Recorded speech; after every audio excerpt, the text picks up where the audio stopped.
You better believe it, my friends. Good morning, everybody. Let's get our heads right on a Friday. Today is March 10th, 2023.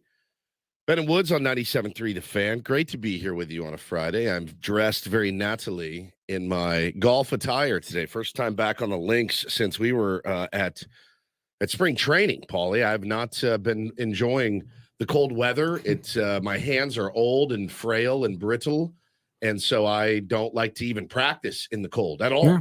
Like if it's below 60, I'm like, I'm not doing that. It's not worth it. Not doing it. Then the wind. Yeah. It's not, oh, cool. My ball just went 700 feet. I struggle enough in perfect conditions. Correct. I don't need any help. Hard enough. The wind. So I'm supposed to play with Ben today at Goat Hill, but the rain is supposed to be here. I don't know when. So there's a decent chance we get dumped on. It's supposed to be a really nasty weekend. So if you're watching on the YouTube stream, which you can, you will see I'm dressed fully ready for golf. I'm Woodsy. That's Paul Reindl. He's our executive producer. Good morning, Paulie. Good morning. Ben Higgins is your friendly neighborhood sports anchor, and he is not here yet. He has not arrived to the scene here for the Ben and Wood show. He forgot his laptop at home, which, hey, listen, happened to me earlier this week.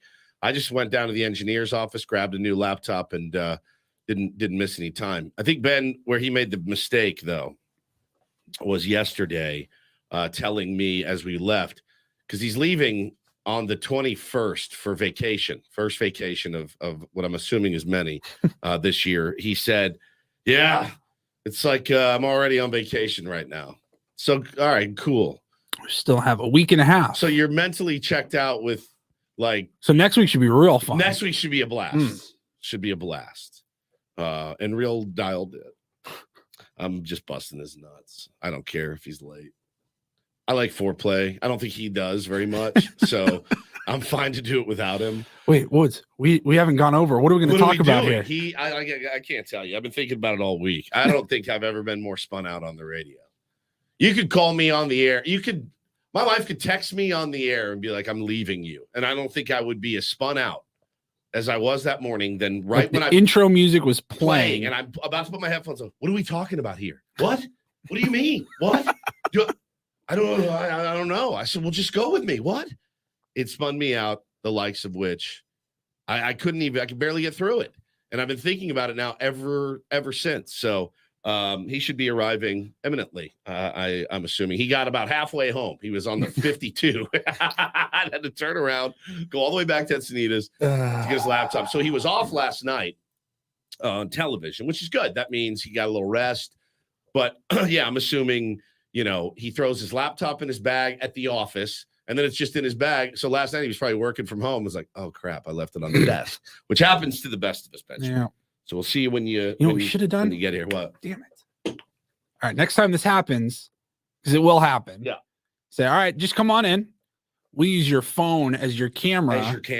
And that way you can't use your phone during the show. Because he gets lost over there. He really does. That's his punishment. It's funny. I have ADHD pretty badly, and there's an Adderall shortage right now in the country. And look, to be honest with you, I'm not going to sit in here and say I have never abused a substance in my life. We all know that's untrue. I will say this. I have never, ever, ever, ever, ever once abused a prescription medication. I take one little 10 milligram pill a day.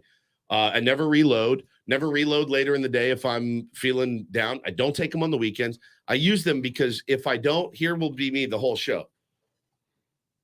On my phone. What are you guys talking about? I mean, I'm done. It's doctor prescribed. I have never abused any of those in my life. And Ben would never get on Adderall, I don't think, but he's got the same deal. He's got the ADHD as well. It's just never been diagnosed. And so I'm actually trying to figure out, because there is a shortage. It's like a severe shortage in this country. You'd never, you're not going to buy bootleg Adderall because it's got fentanyl in it. Oh, and there's this new thing that I saw on the news last night. Have you heard of Tranq, TRANQ? No. Yeah, it's some new the hell is that? Some new street drug. And I'm like, guys. Oh, God. Whatever happened to just, the big three that were at the time, you're like, ooh, this is a little risque. But if my kids 15 years from now are using the big three, I'd be like, you're probably okay. Honestly, like now it's terrifying. Like, oh, cool. You take this, you drop dead. You just, it's so there's this new thing. It's in San Diego. And I think I think there's fentanyl in it and all this stuff. So I'm, as a dad, I'm a nervous wreck, but as somebody with ADHD, I'm not sure what I'm going to do, Paulie, if they run out of Adderall. You guys will see me at my worst, probably. A very distracted human being. I take it to focus. I take it for nothing else. I don't take it for pre-workout. I don't take it to get me through on the weekends. I never get up on Saturday and pop one. Now I've taken them for like baseball games and stuff, but again, that's to focus on the task at hand. But it's just it's a pretty severe shortage, and it's so many people do abuse it. It kind of screws the people that need it. Yeah, that absolutely need it. So we'll see what happens. But I mean, look, at the end of the day, you would love to be in a world where you didn't need anything to get you through. Just a cup of coffee and roll. And there are people like that. And believe you me, I'm envious of those people. I've been prescribed Xanax too for about a decade. And, you want to talk about another one that's pretty easy to abuse. Is that one? Never. I take it when I get a panic attack. So I pretty much have it on hand for when I need it. And I wouldn't wish, a panic attack on anybody I know. Right. Anybody. I had one recently in the car. And for me, it manifests itself, Paulie. It feels like there's an elephant foot on my chest. So my chest gets really tight and my ears clog up. And I start to get like dizzy and I have a hard time breathing. Yeah, pop a half one of those. I feel great. Calms your ass down. That's what it's for. Yep. It's not for, I'm bored. It's Tuesday. Let's get effed up and eat 4 of these and see what happens. So, I mean, I think prescriptions can help. That's why they're prescribed by a doctor. And, for people that abuse them, I mean, I guess I understand, but it's really going to kind of screw people over. So I don't know what I'm going to do. I don't know what I'm going to do when they eventually like, yeah, man, I'll write you a prescription, but they're not going to fill it. God, that sucks. It sucks. Really sucks. So that's kind of where we're at right now. Check my supply. Your stash. My stash. Yeah. See how good we are for a while. Yeah, and it's like, okay, well, here we go. Paul, you make a little extra side cash if they do. Call your boy. Run out. I got you. It sucks, man. It sucks. But I bet you Ben could benefit from a half an Addy every now and then. I think so. Yeah. Because he gets him dialed in a little bit. He's very tired too. He gets a little distracted. So it'll wake him up. It'll keep him focused. He forgot his laptop. So 2 of his bigger struggles. Yes. And he knows that. He did it to us yesterday again. Paulie said something, and then Ben goes, "Hey, did you guys hear Kevin Durant?" Yeah, we were talking about Kevin Durant. I said, "Yeah, I don't remember exactly who posted it earlier, but I did see that." They're saying he might be out for several weeks, maybe in the rest of the regular season. And I mean, 10 seconds later? Did you guys see that Durant? Now, do we know, is he going to be, how much time is he going to miss? I vacillate on between wanting him to not do that and then really enjoying it when he does, because it makes for great on-air content. And he's probably red in the face right now, seething mad. But that's what happens. Hey. If you're late, this is what happens. Hey, there he goes. Look at that. He gets roasted. You get roasted if you're late. You know that. How's it going? Good. Good. You had the story pretty much exactly correct. I pretty much knew it. Didn't work last night, so instead of having a laptop just in my car, I brought it in. And wait. You leave your laptop in your car? For like 3 hours while I sleep. That's true. You get home late. And I should have just taken it out to the car last night, but I finished working and I was really tired. I said, I'll just set it right by the door. Yeah. And I won't forget it because I'll walk right by it. But then in the morning, it's really dark and you walk right. You don't see anything as you walk by. And it's not your habit to grab it because you already have it. And it's not your habit to grab it. It's not my habit to grab it. That's catchy. I like that. And it was somewhere around 52. And I just realized, I almost thought a curse word, but I tried not to. You thought a curse word? I thought a curse word. Which one? Dang it. Yeah, that one. No. F? Yeah. Yes. That was the one I thought. All right. I'm getting closer to pulling the demon out of him because now he's at least thinking in curse words. F in his mind. And then the other part of his mind goes, no. Just, you're fine. Settle down. You're dressed Natalie as well. Thank you. Do you think we will get dumped on today? I don't know. I assume that we'll get a little bit wet at some point. I'm hoping it'll be. Not I. You're not going to get wet at all? You could get wet. No, I'm not. If I get wet, I'm leaving. Well, but you'll still get wet. Though. I don't play golf in the rain. You'll still get wet. If the threat of As you leave, you will be wet. If the threat of wet. I'm looking it up. I thought it was all later. In the habit to grab it and the threat of wet. If the threat of wet. Dr. Seuss hour here. Oh no, you guys are screwed. All right, cool, man. It's the one day I'm like, yeah, you know what? I will go play a little bit. God.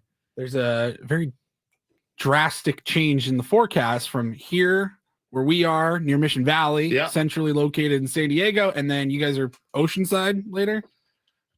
Oceanside, yes. Yeah, it's just gonna rain all day. Our boy T-Dog says Steve and Paul trying to pressure Ben into drugs at 6:00 in the morning. Never. Oh, never. Have you ever been diagnosed with ADHD or ADD? No. I don't feel like it's. Have you ever taken Adderall? No. God, no. I don't think I am. I don't feel like I have in college or something. I don't think I have trouble focusing. The problem is I can't focus on more than one thing at a time. So that is, in fact, trouble focusing. Really? Yeah. I'm good at focusing on the one thing I'm focusing on. I'm not good at multitasking. I feel like that's different than attention deficit. Because I think your focus would be then on the wrong thing, right? So, like my wife has it really bad, and you're talking to her, and she's like, squirrel, squirrel, squirrel, squirrel, squirrel, squirrel, squirrel. She has no problem focusing on the squirrel. None.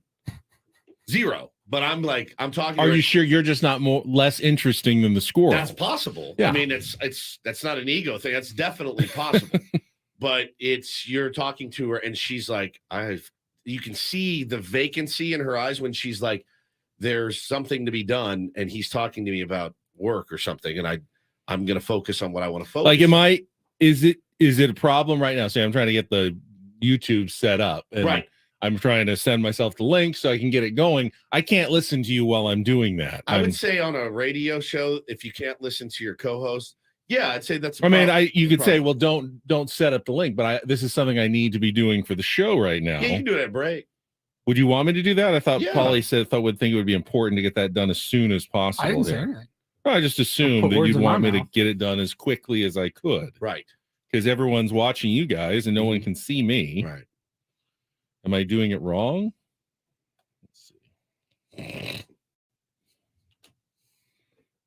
Are we in a break? Nope, not yet. Almost. On the show? Yes. You want me to read a liner or something? Sure, yes. I haven't done any liners today. Have you not? No. Let's see. All guests on Ben and Woods appear on the Premier Chevrolet of Carlsbad fan hotline. Save money the right way with Premier Chevrolet of Carlsbad. Visit them today in the Carlsbad Auto Mall. Chevrolet, find new roads. No, Boom. It's your Ditty. Boom. It's your Ditty selection. Oh, next. okay. Yes, I did think about that yesterday. Okay, good. And we'll get to that coming up next. Why don't you throw us to break while I try to figure this out? I will. Ben is going to get set up and dialed in here on Ben and Woods. And today is a Friday. We're going to have a really fun show because it's Friday, ladies and gentlemen, the weekend. And we like to kind of throw the feet up and relax a little bit on Friday. We've been pretty relaxed this week. I'll be completely honest with you. We'll talk some baseball, of course. We'll talk I can't believe I won another $10. I can't believe I'm up $20 already on our season of bets, me v. Ben. But, not a bet I wanted to yesterday. We can tell you all about that. Ben plays Diddy next. 97.3 The Fan.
I mean, I'm going to give you a pass because I love the Cars. Well, it's a stretch. Obviously, they're Stretch. not the Bens, It's not but Ben and The Bens. Ben and the Cars, but would have worked. so Rick Ocasek sings Rick most of their Ocasek. song, Ocasek, but this one is sung by Benjamin Orr. Yep, Benjamin Orr, very talented gentleman. That's one of my favorite bands of all time. That's the Cars. Keep it cranked, Paulie, for a sec. That's just what I needed. Just by the what I Cars. needed. God, Yes. one of my favorite bands. He also sings ever to live. Drive, Mhm. which is a little bit of a slower Cars song. He sings Moving in Stereo. Life's the same. He's phenomenal. That band is phenomenal. But yeah, there's a guy in the Cars named Ben. So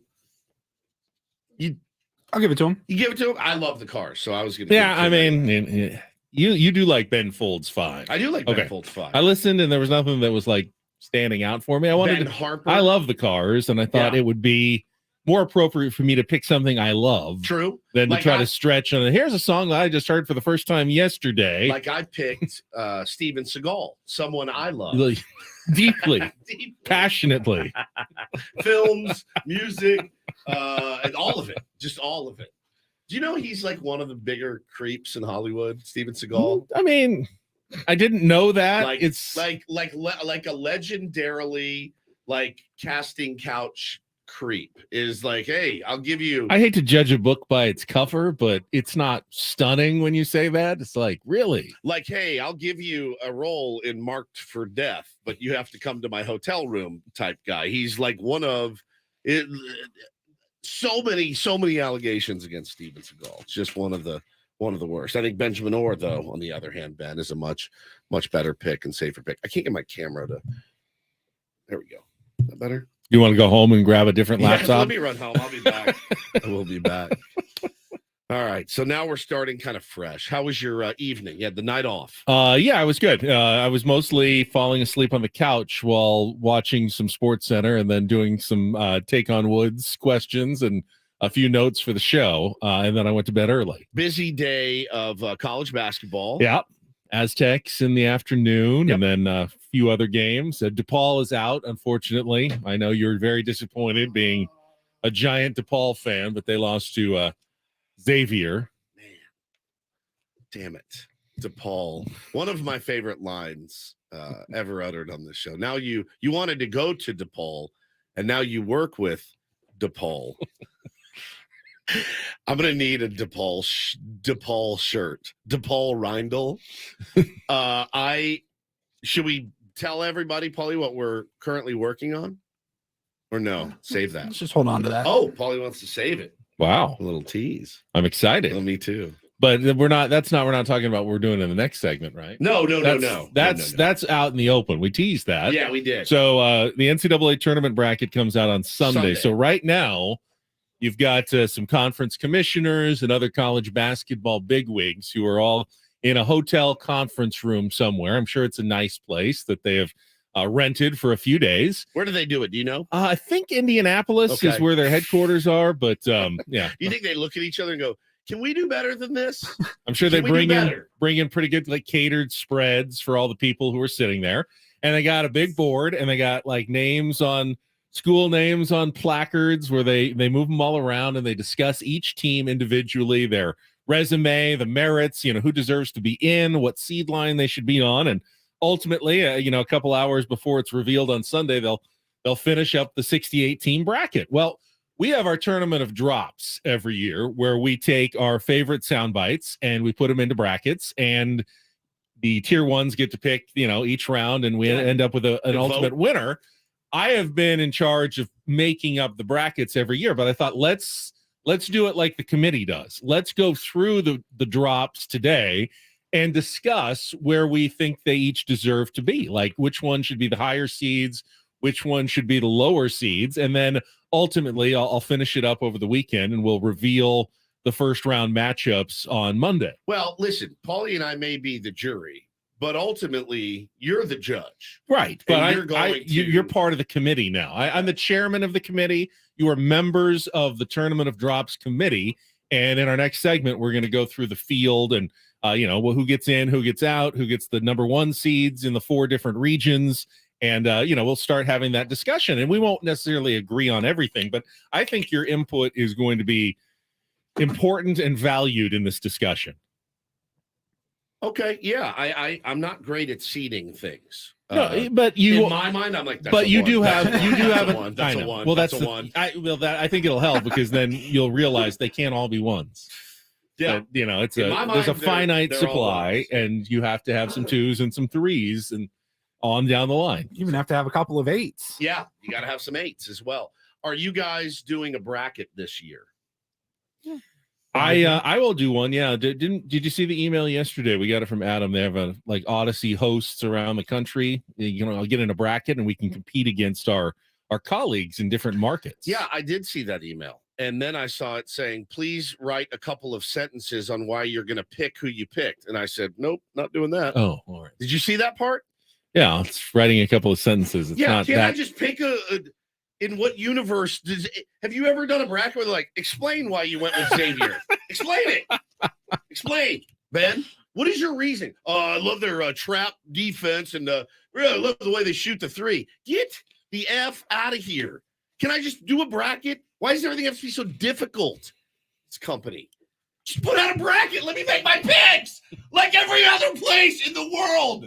Don't you think people want to know why No! you made your choices? I need an essay on why you went with all chalk, Woods, because I know nothing about college basketball. There's your write-up. That's why. That's a perfect write-up. I looked at the email and the blood started to boil. Which is like, well, I applied to this college, I didn't get in, so I'm not picking them. I applied to this college, I did get in. That so would be the most entertaining write-up of anyone in the entire company. How many of my colleges are in this thing? Not many, Not many this year. this year? Texas Tech had a horrible year. Like a couple of years ago, you had a bad year. Loyola's out. They're not in. What's that junior college you went to? I know they're not going to be in. Holy Cross. They're out. They're not in either, I don't think. I don't know that you have any of your colleges that are in. This sucks. Then I'm definitely not interested. Can't we just do a bracket? Just being a big radio company. Hey, here's the bracket with all of our hosts' picks.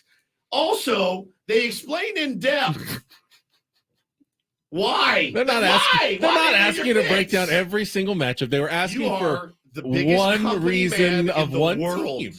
If I'm the anti-company, Ben's like, it's no big deal. I don't know about you. I'm happy to punch it up. I can't fill out my bracket until I know what our buddy John Marks in Philly thinks of Gonzaga in the Sweet 16. Well, what's funny is I read the email too, and I go, well, I'm not doing it now because I don't know who the 1 seeds are, and that's who that's who I inevitably always have. I'm like, oh, good, it's Duke, Kentucky. It's like blue blood every single year, and I think I'm being slick in the earlier rounds, and it always ends up cool. Arizona, Kentucky, whoever. Don't pick North Carolina. I don't think they're getting in. They lost yesterday to Virginia and are probably on the wrong side of the bubble. Just do it normal. Don't pick Nevada. They're probably not getting in after losing to San Jose State yesterday. The Spartans will take on the Aztecs today at 6:30 in the tournament semifinals in the Mountain West. After the Aztecs didn't exactly wasn't their most impressive performance of the season, but managed to take care of Colorado State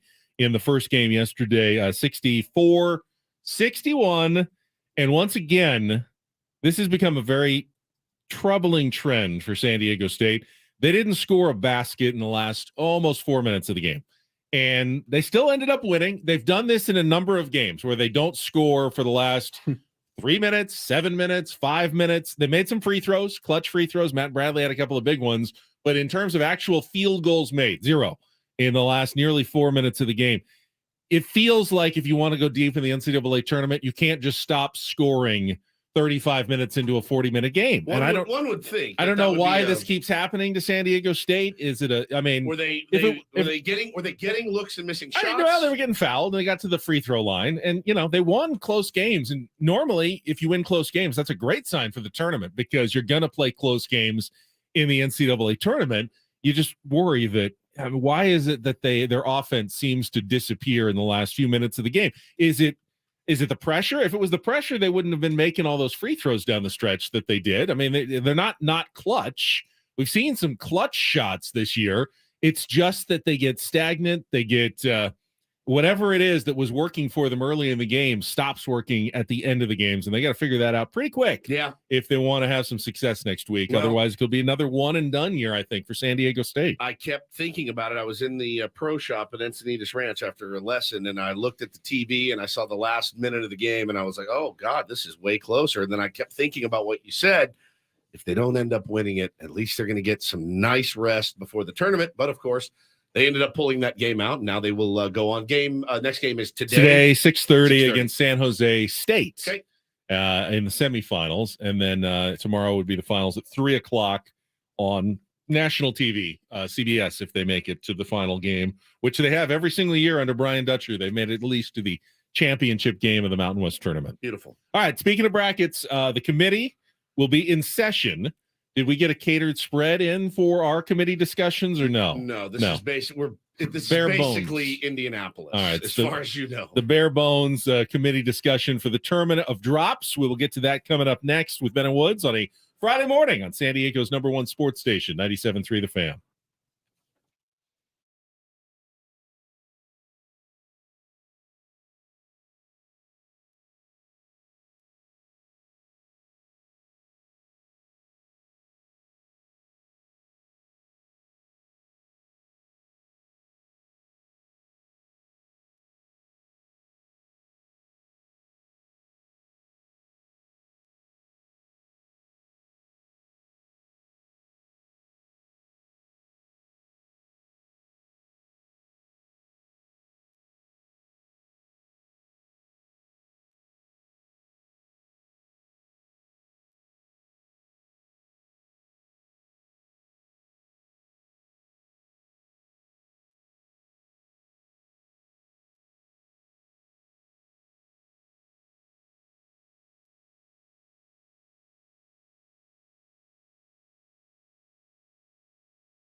Padres got back to their winning ways in the Cactus League yesterday in a game in Little Ohio, which is Goodyear, Arizona, the spring home of both the Guardians and the Reds, in a 6-4 win over Cleveland yesterday. Michael Wacha made his spring debut for the Padres and gave up a couple unearned runs. Yep. Now, it was on his own error. You feel like if the pitcher commits the error, should be on him. Those should be then earned runs. Yeah, obviously. I mean, there's an argument to be made for that. You literally earned that by booting a ball. But it wasn't your pitching that did it. It was your fielding. And that'll get knocked against your fielding as well. Is it a double knock against the pitcher if you both give them an error and earn runs? Should it be one or the other? Right now, you just get the error, but you don't get the earned runs. You made the pitch to get out of the inning. But you booted But then you did not make the play that you should have made. Who are those runs on then? They're still on you, Right. but they're not on your pitching. They're And not the on your ERA is a measure of your pitching, not your fielding, I guess. Stupid. I guess that's the logic behind that. So, No walks. Padres. No walks. No walks, That's yeah. really, really nice.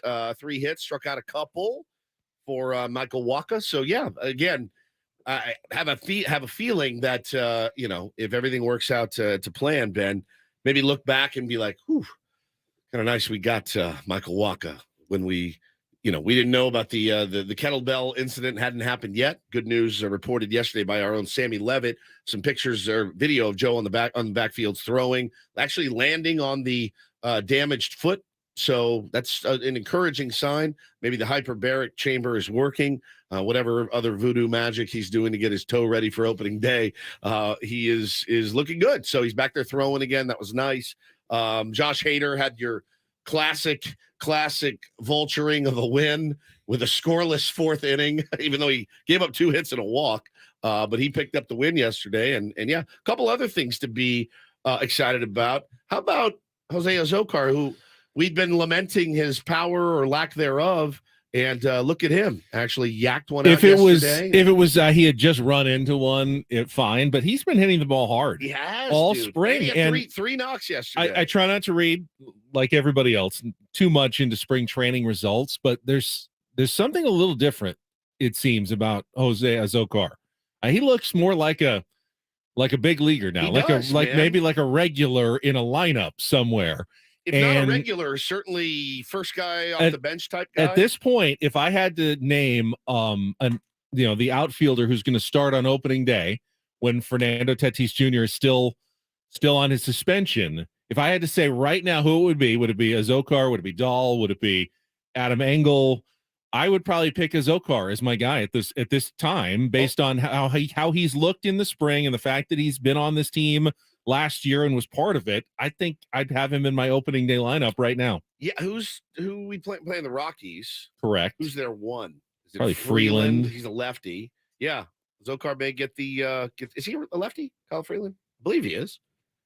He would get the nod from me too. If it's a righty, I may go with Dahl because again, he got a couple of knocks yesterday. Benny, he's looking good. Adam Engel, I guess Sammy reported, had some swings on the backfield yesterday. Yacked one pretty good over somebody's head. So again, he's just trying to get back and get his feet under.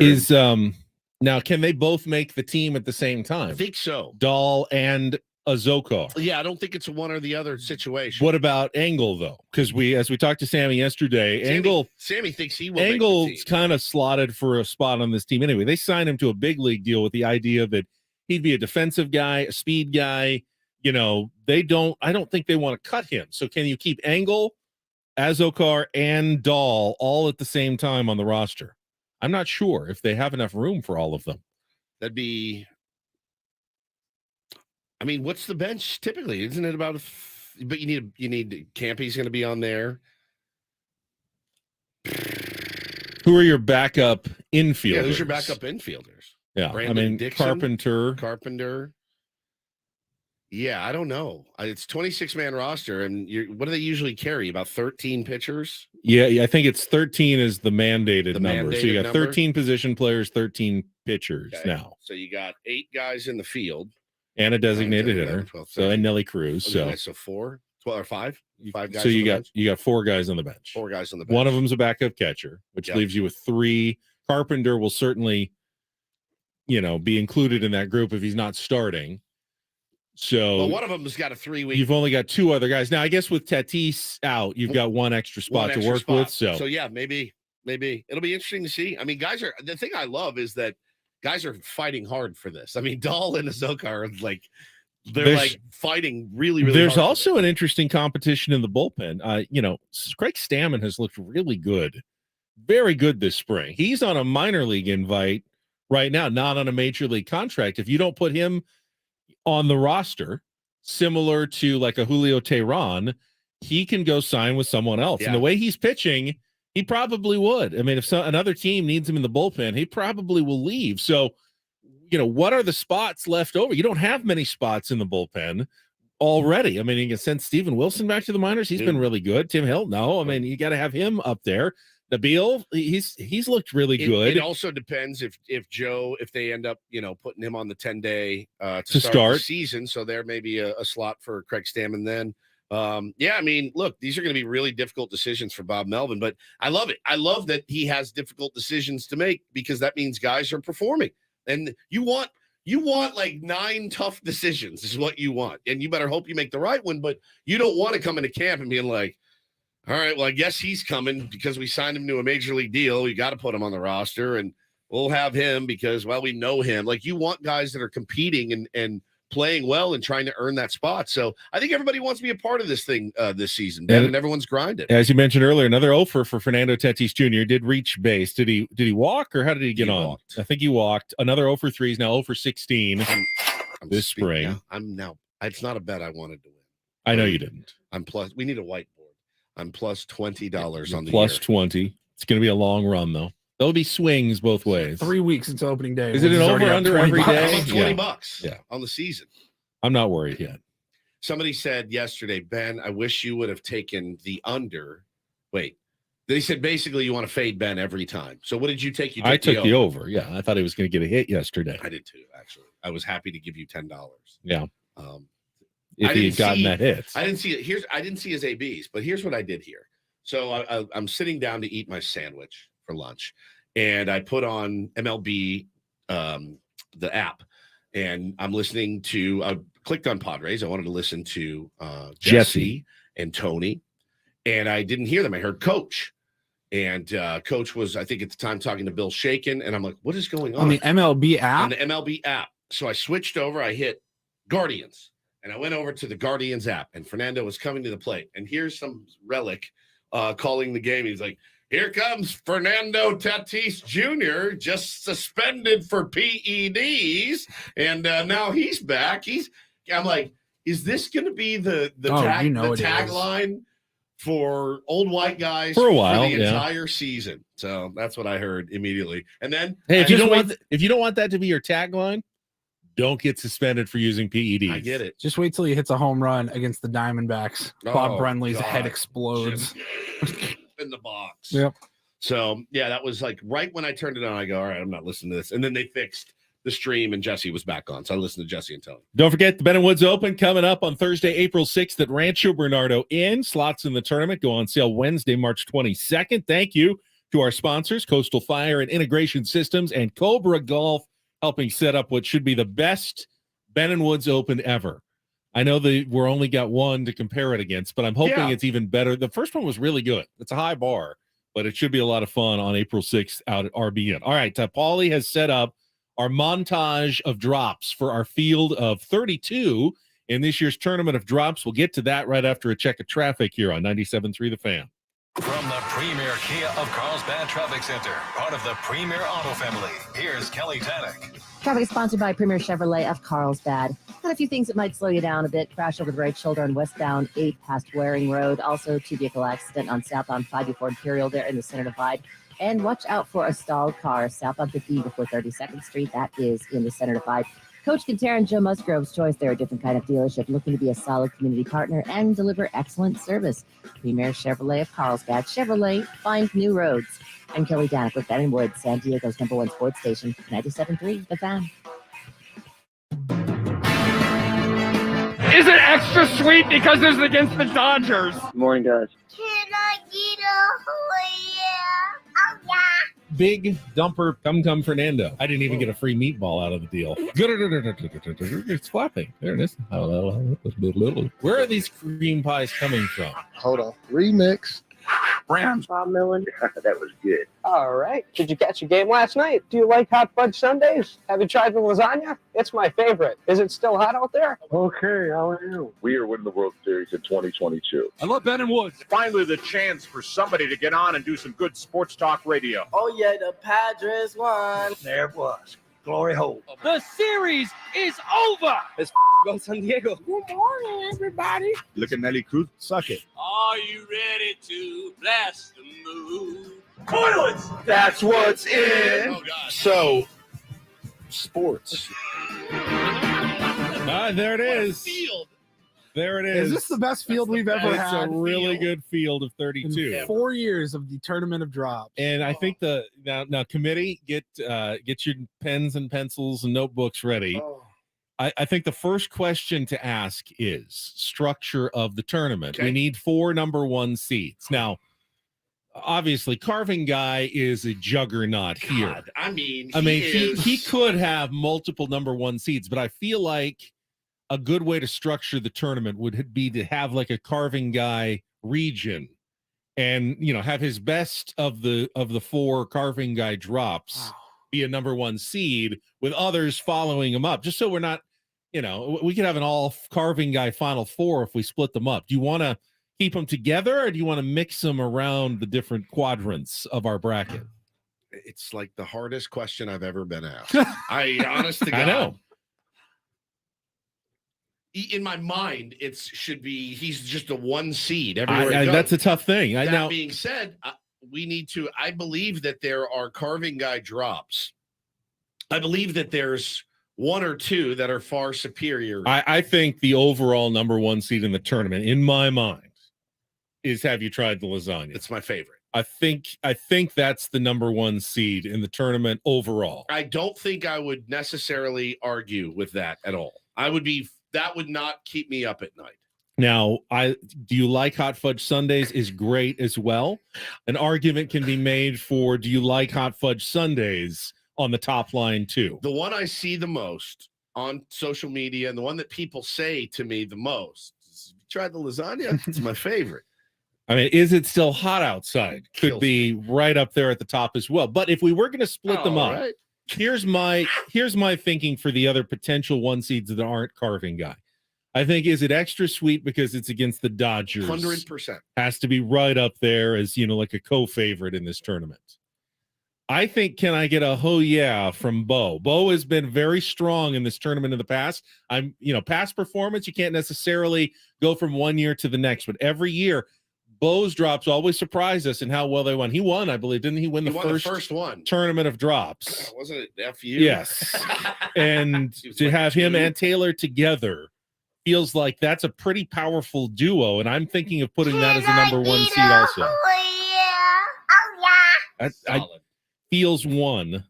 And then the other 1 seed, this was a tough one. I want to go with something that we hear a lot, things that make the opens of our segments that we hear constantly.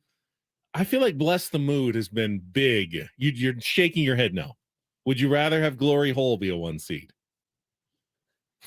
Not something I thought I'd ever hear on a award-winning radio Jerry station. Jones.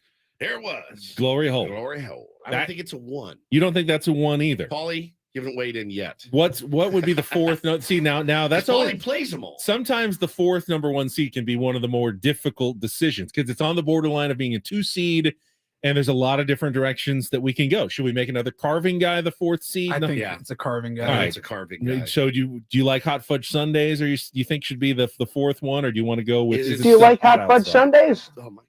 Is it still hot out there? It's pretty strong. Did you catch a game last night? That's it. We forgot about that's it. Yeah, that's it. that's the 1 seed. That's That's a a so 1. that's a higher seed in your mind. Yeah, Okay. that's a 1. All right. Did you catch the game? So we'll have 2 Carving Guys on top of the 1 seeds. Did you catch the game last night? All right. So that means we have to now drop down to the 2 seeds. So I've got in the Ben region, Carving Guy have you tried the lasagna? In the Woods region, can I get a oh yeah? Makes sense. In the Woods Paul boys. region, carving guy, did you catch the game? And fittingly, in the Adam region, The is it Dodgers. extra sweet because it was against the Dodgers? Just as an aside, I almost urinated in my pants when I saw that Paul had made the 4th bracket an Adam bracket. His face in the bracket, I saw it this morning for the first time and almost fell out of my chair laughing. We got to go to break. We only just got the 1 seed. Oh, This is all going right. to take Well, us all morning. It should take us a long time. But I have all right, nothing to do. so we feel pretty confident in our 1 seeds now. Yeah, I All feel right. very confident. In All right, it. we'll revisit Yeah. the brackets a little bit later and try to get some of the 2 seeds. If we just come up with the 1s and 2s, that's a big help to me. That's a huge I help. can fill out the rest of the bracket at the bottom if we get 1s and 2s in. So WBC update. We got some final scores in. We'll get to that and some take on Woods. Hour number 2 next on 97.3 The Fan.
Looking at the YouTube chat right now, Benjamin. You can follow along with the program on YouTube and watch us every day. Somebody said it earlier, and it was hysterical.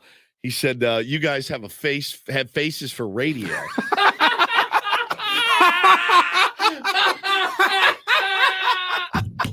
No way! Holy hell! Are you kidding me? Oh my God! Did you write that one? Oh, that lit me up. Wow! Man. That is never heard that one because we're ugly. Because you're ugly, and on radio you don't typically see the face. So then your ugliness is hidden. But Ben's on Ben's TV. on TV. That's what always when everyone says that, but I always my answer is, but I'm on TV too. Do I have a face for radio while I'm on television? Should I not be on television anymore? I think that's the implication.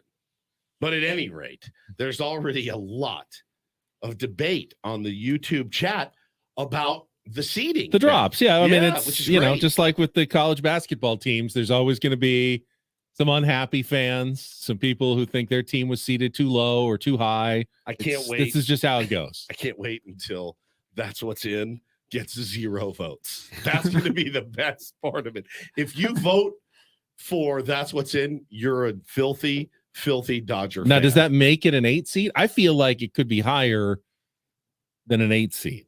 Well, yeah. Because it was more significant than that. You think so? Over the course of the year. Pretty much cost us a World Series. So I would say, yeah, that it's very significant. But at least a pennant. At least a pennant. But in its likelihood of victory, it's definitely an 8 seed.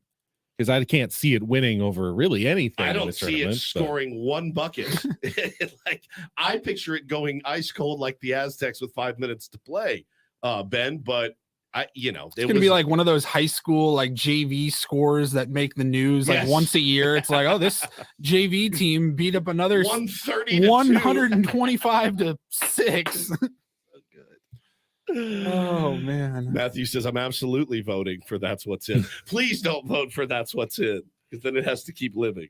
That's what's in. Greg Elston coming up at the bottom of the hour. We've got Take on Woods here in 5 or 6 minutes if you'd like to play. No winners this week. We did have a qualifier on a tie, though, for the getaway to Las Vegas. 833-288-0973. Go head-to-head against Woodsy in our musical trivia challenge coming up at like 7:09. But call in now. Be first in line. Better chance to be our contestant today. 833-288-0973. Watch some more World Baseball Classic. My son is so into, he's going today to Phoenix. So cool. He's got tickets for Saturday's USA debut. And then he's got tickets for the Dominican first game and another USA Mexico game on Sunday. So he is fired up to go over there, and he's got a USA Trout jersey that he bought and is going to take with him. So yeah, I mean, we've been watching a lot of it. Last night, Cuba finally got a win, probably too little too late after losing their first 2 games, but they did beat Panama 13-2. And then how about the Czech Republic? That's a fun story. They're not a team filled necessarily with major league or even minor league baseball players. A lot of these guys are just guys who play baseball and have other jobs, but they qualified through the European regionals, made it to the World Baseball Classic, and won their first game against China yesterday, 8-5, which is a really, really cool story. Had a couple of games this morning early as well. Japan got their second win. They beat Korea 13-4, which Korea is bad news for Korea. Yeah, that's good for us. Hassan Kim 0-4 again. Did score a run, struck out once. I mean, the way we have to look at it right now, honestly, is let's get our guys back to. Yu Darvish pitched 3 innings, gave up 3 hits, 3 runs, 2 earned. Let's see, in the head-to-head against Ha-Seong Kim, he got him to ground out to shortstop in the first inning. And then the second time, Kim reached on a throwing error by the third baseman. So 0-2 against his teammate Yu Darvish in their game in the World Baseball Classic. And, of course, Korea and Japan are traditional. That's a rivalry kind of matchup. Yeah, big time. And then the other game is still going on. It's did it just end? It's top of the 9th inning on my scoreboard, at least. Chinese Taipei, Taiwan, leading Italy 11-7, trying to wrap it up here. They both be 1-1 if that score holds here in the next couple of minutes. Beautiful. That's your update from the World Baseball Classic tonight. 7 o'clock. China and Australia meet. Australia is 1-0. They won their first game And then Italy and Panama will meet at 8 o'clock. And then the early morning games tomorrow will be Czech Republic, Japan, and Netherlands, China, if you really like to stay up until like 2 a.m. and 3 a.m. and watch baseball. Tomorrow's a nice Well, you got a full slate. So it's not just the Asian regions. Now, tomorrow, starting at 9 a.m., you get the games in Florida, the games in Arizona. So there's games all day long tomorrow. Colombia, Mexico tomorrow. Mhm. The Dominican Republic will make their debut Venezuela tomorrow against Venezuela. That's going to be a battle, my friend. 4 p.m. our time on FS1. Dominican Republic against Team Venezuela. That's going to be legendary. And then Great Britain against the United States at 6 o'clock. Yeah. Yep. And then is that another one? Another what? Then there's another game tomorrow after that. Czech Republic. Yeah, Korea. And then Taipei. Well, those will actually be on Sunday in Asia, but late Saturday here. Got it. So they're going to be wrapping it up a little earlier, and then the winners will come over to the United States. Cool.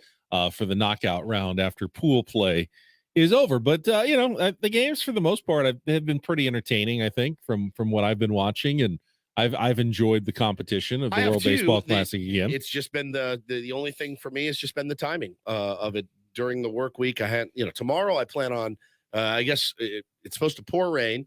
We're supposed to have our first Little League game tomorrow. More than likely that's going to be rained out. So I think it's a great day to sit on my ass and watch baseball all day long, if the wife permits. So should be a fun one in the Woods house with 2 little guys trapped inside, but hopefully they'll want to watch a little bit too. All right. Looks like we got some callers calling in. Why don't we just get to it and play today's game of Take on Woods?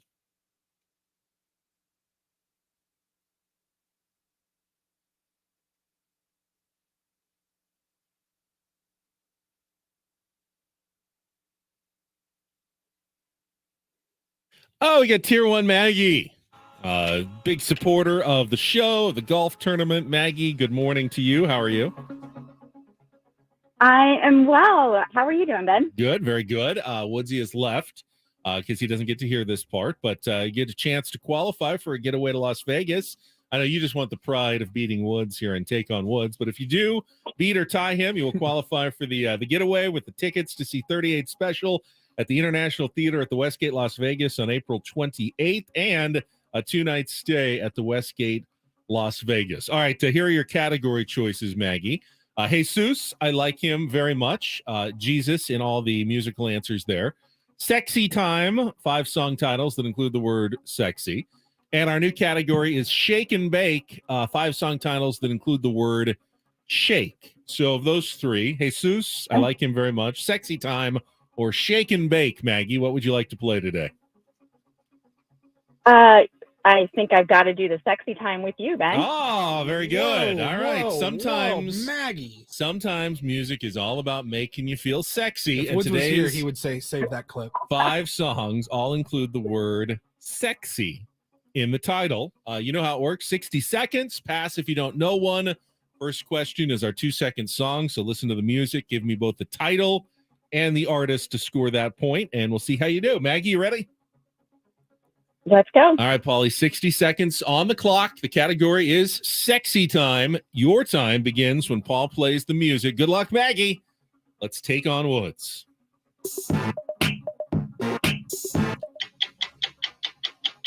Justin Timberlake, Sexy Back. Correct. R&B band Hot Chocolate sings I Believe in Miracles, in which 1970s hit?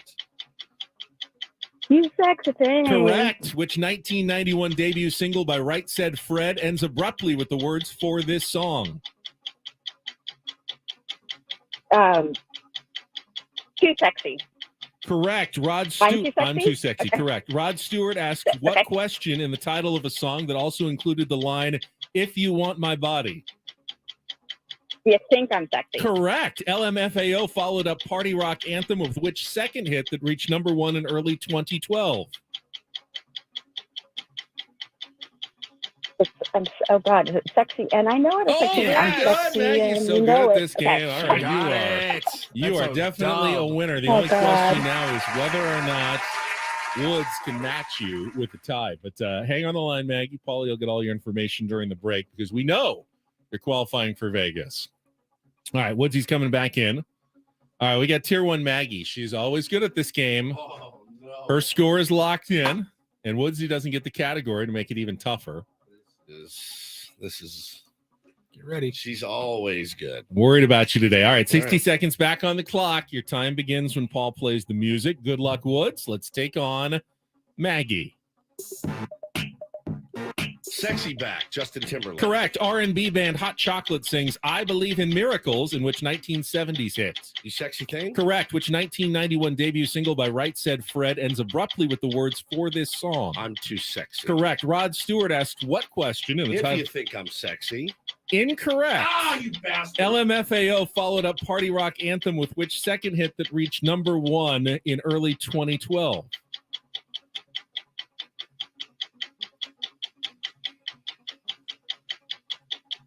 Sexy Taint. No. No, I don't feel so bad about the Rod Stewart. It's do you think I'm For sexy, the not love of God. if you think I'm sexy. But Maggie got it exactly right, so had to give it to her. She got all 5s. And you also missed Sexy and I Know It by LMFAO, which means by a 5-3 score, Maggie is the champion today. And Maggie wins a Daily Ditty on Monday, and Woods She stole the theme takes from me too. the L Now, on Maggie Sexy Time. told me she called her shot. She said, "Hey, if I win, I would like to let a listener call in and take my qualifier for the Okay. month, but I want the Daily Ditty." Fair enough. All right. She knows how to hit me where Courtesy it hurts. of tier 1 Maggie. As we go to break here, let's go to the 5th caller, 833-288-0973. You can qualify for Maggie's slot in the drawing Oh. for Las Vegas.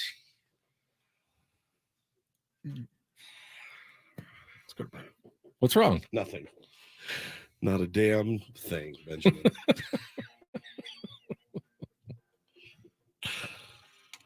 Thanks, Maggie. Does she get a Daily Ditty selection? She's Yeah, taking that one. she would Okay. keep that. Taking that. All right. Fair enough. Just said that. Fair enough. All right. You lost me on that one for some reason. All right, let's go to break. We'll come We'll back tell you with during Don't the Do commercial. This with Ben and Woods on After Traffic here on 97.3 The Fan.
Can you ever really get enough of 97.3 The Fan? Catch up on anything you missed on our show with Coach, Gwen, and Chris, all on podcasts right now on the free Odyssey app or wherever you get your podcasts. All right, time for Don't Do This on a Friday, and I'll start with an update. We played you the audio yesterday of a fed-up Fred VanVleet of the Toronto Raptors. Wait. Fred VanVleet. Fleet. Isn't Fred it? VanVleet. VanVleet? VanVleet. I thought it was Fred VanVleet. No, VanVleet. VanVleet? VanVleet. Oh my. Not Van Fleet.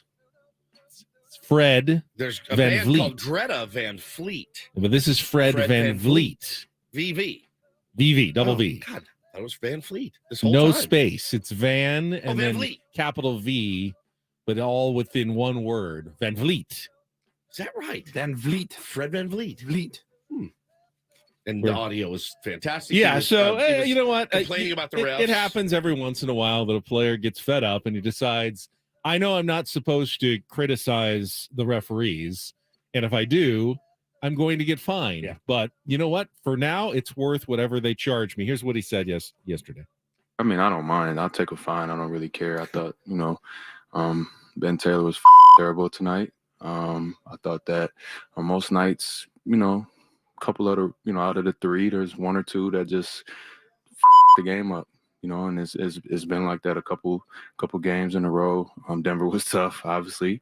You come out tonight, you're competing pretty hard. The third quarter, I get a tech, change the whole dynamic of the game, change the whole flow of the game.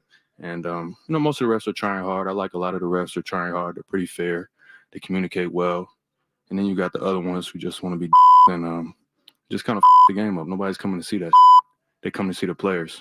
And I think we're losing a little bit of the fabric of what the NBA is and was. And it's been disappointing this season. You could look up most of my texts this year have been with Ben Taylor officiating. So at a certain point as a player, you feel it's personal. And it's never a good place to be. That's not why we lost tonight. We got outplayed.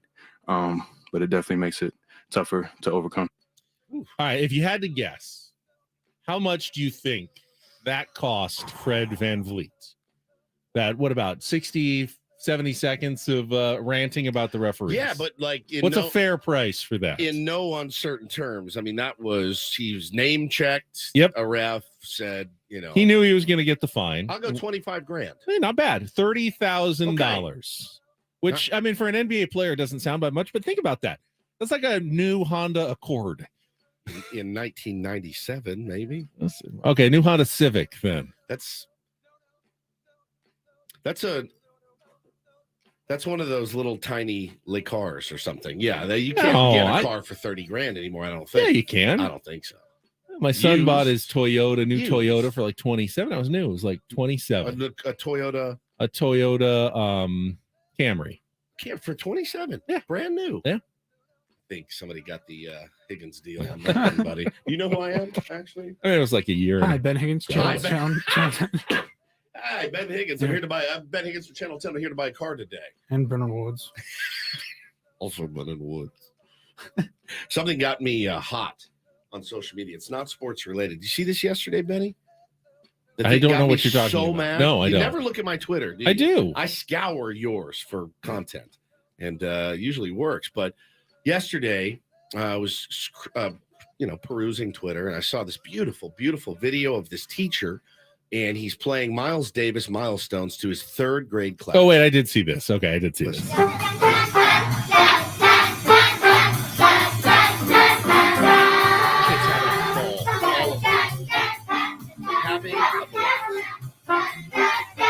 All it says is this: teacher playing Miles Davis milestones to his third grade class is amazing.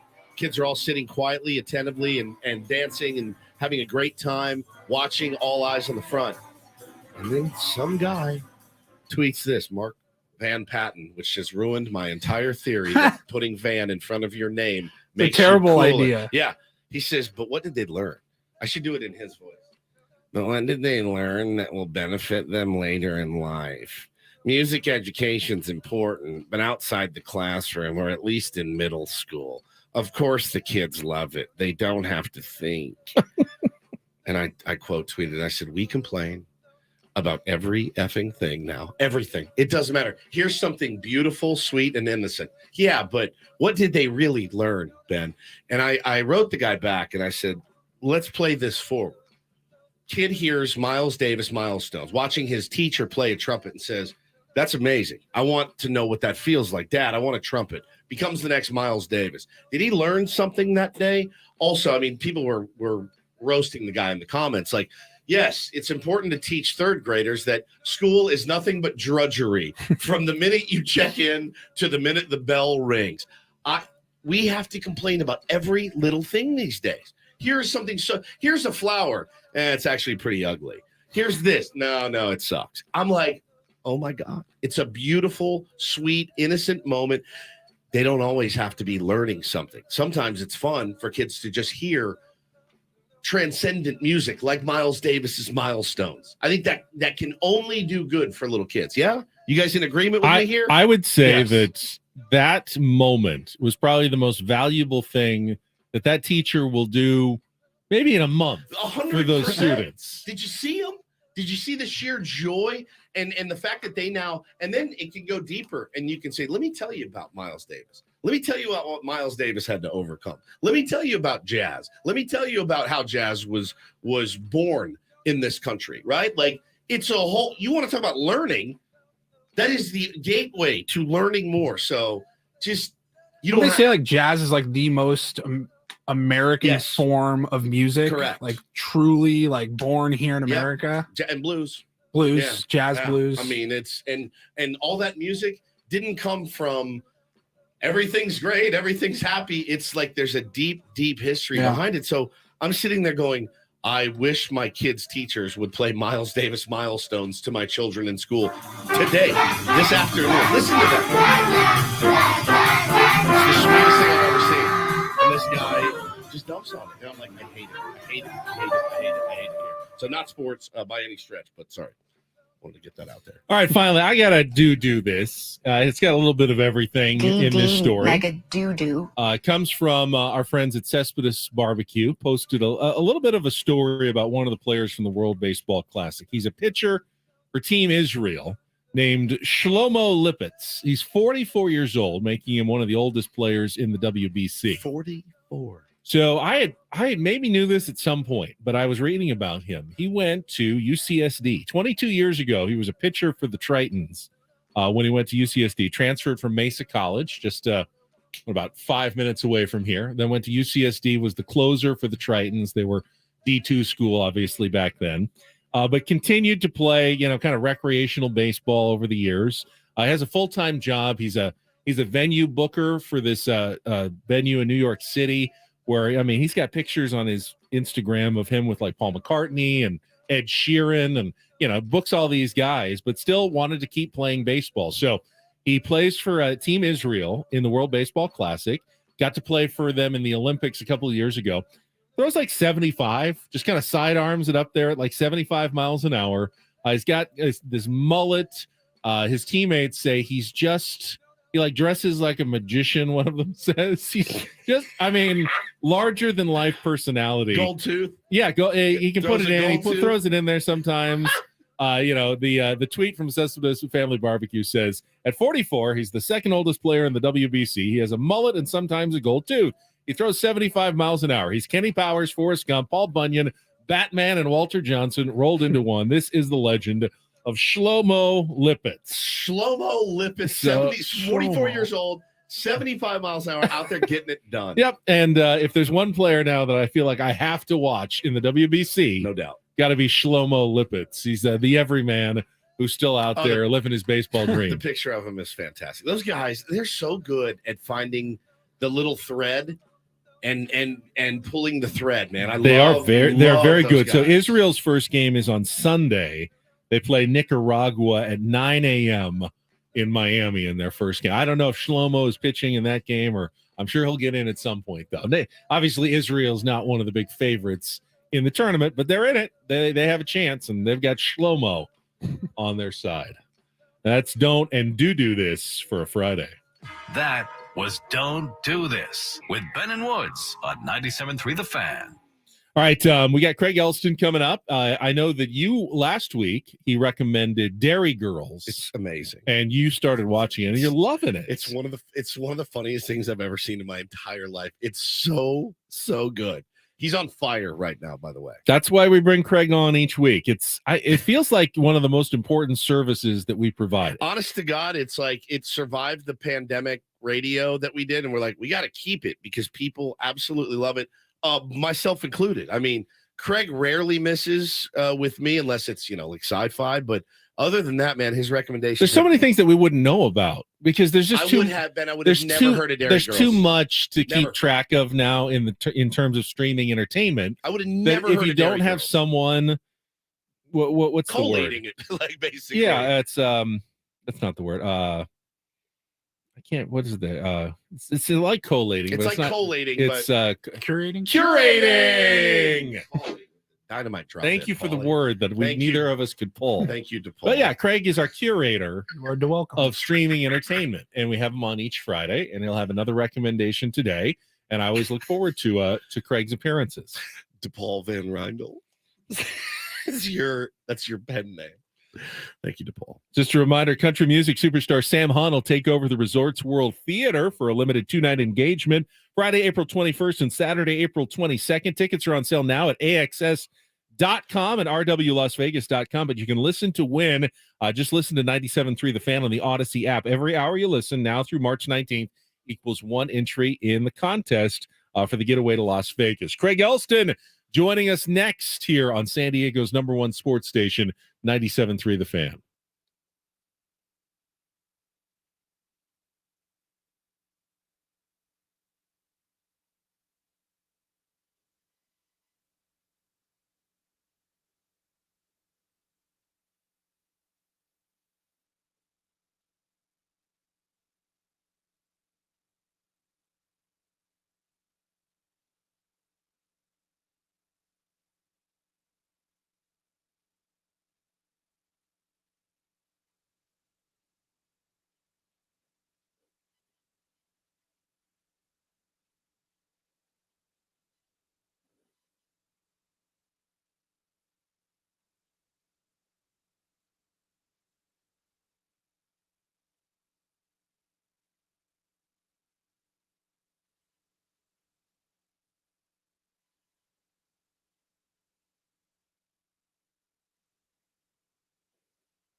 got a really really sweet DM from our buddy Jeff Hamby, who works here sometimes, and he says, "Hey, was listening to DDT. Don't do this." He said, "My 4.5-year-old with learning disabilities is now in the backseat of the car humming Miles Davis after listening to it on DDT." So That's awesome. I love there that. you go, Van Pecker or whatever your name was.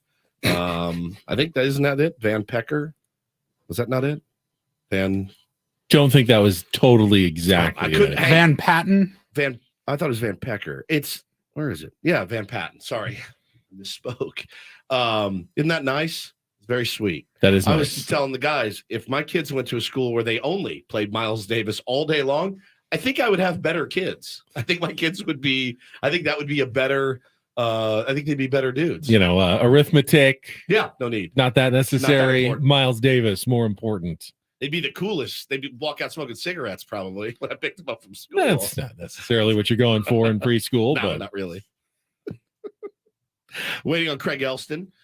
Needs about a minute, so going to get his recommendation. One that I'm very, very interested in as well, Ben. And as soon as you hear him explain it, you'll understand why. okay, I'm looking forward to that. We'll get to Craig coming up. Quick golf update.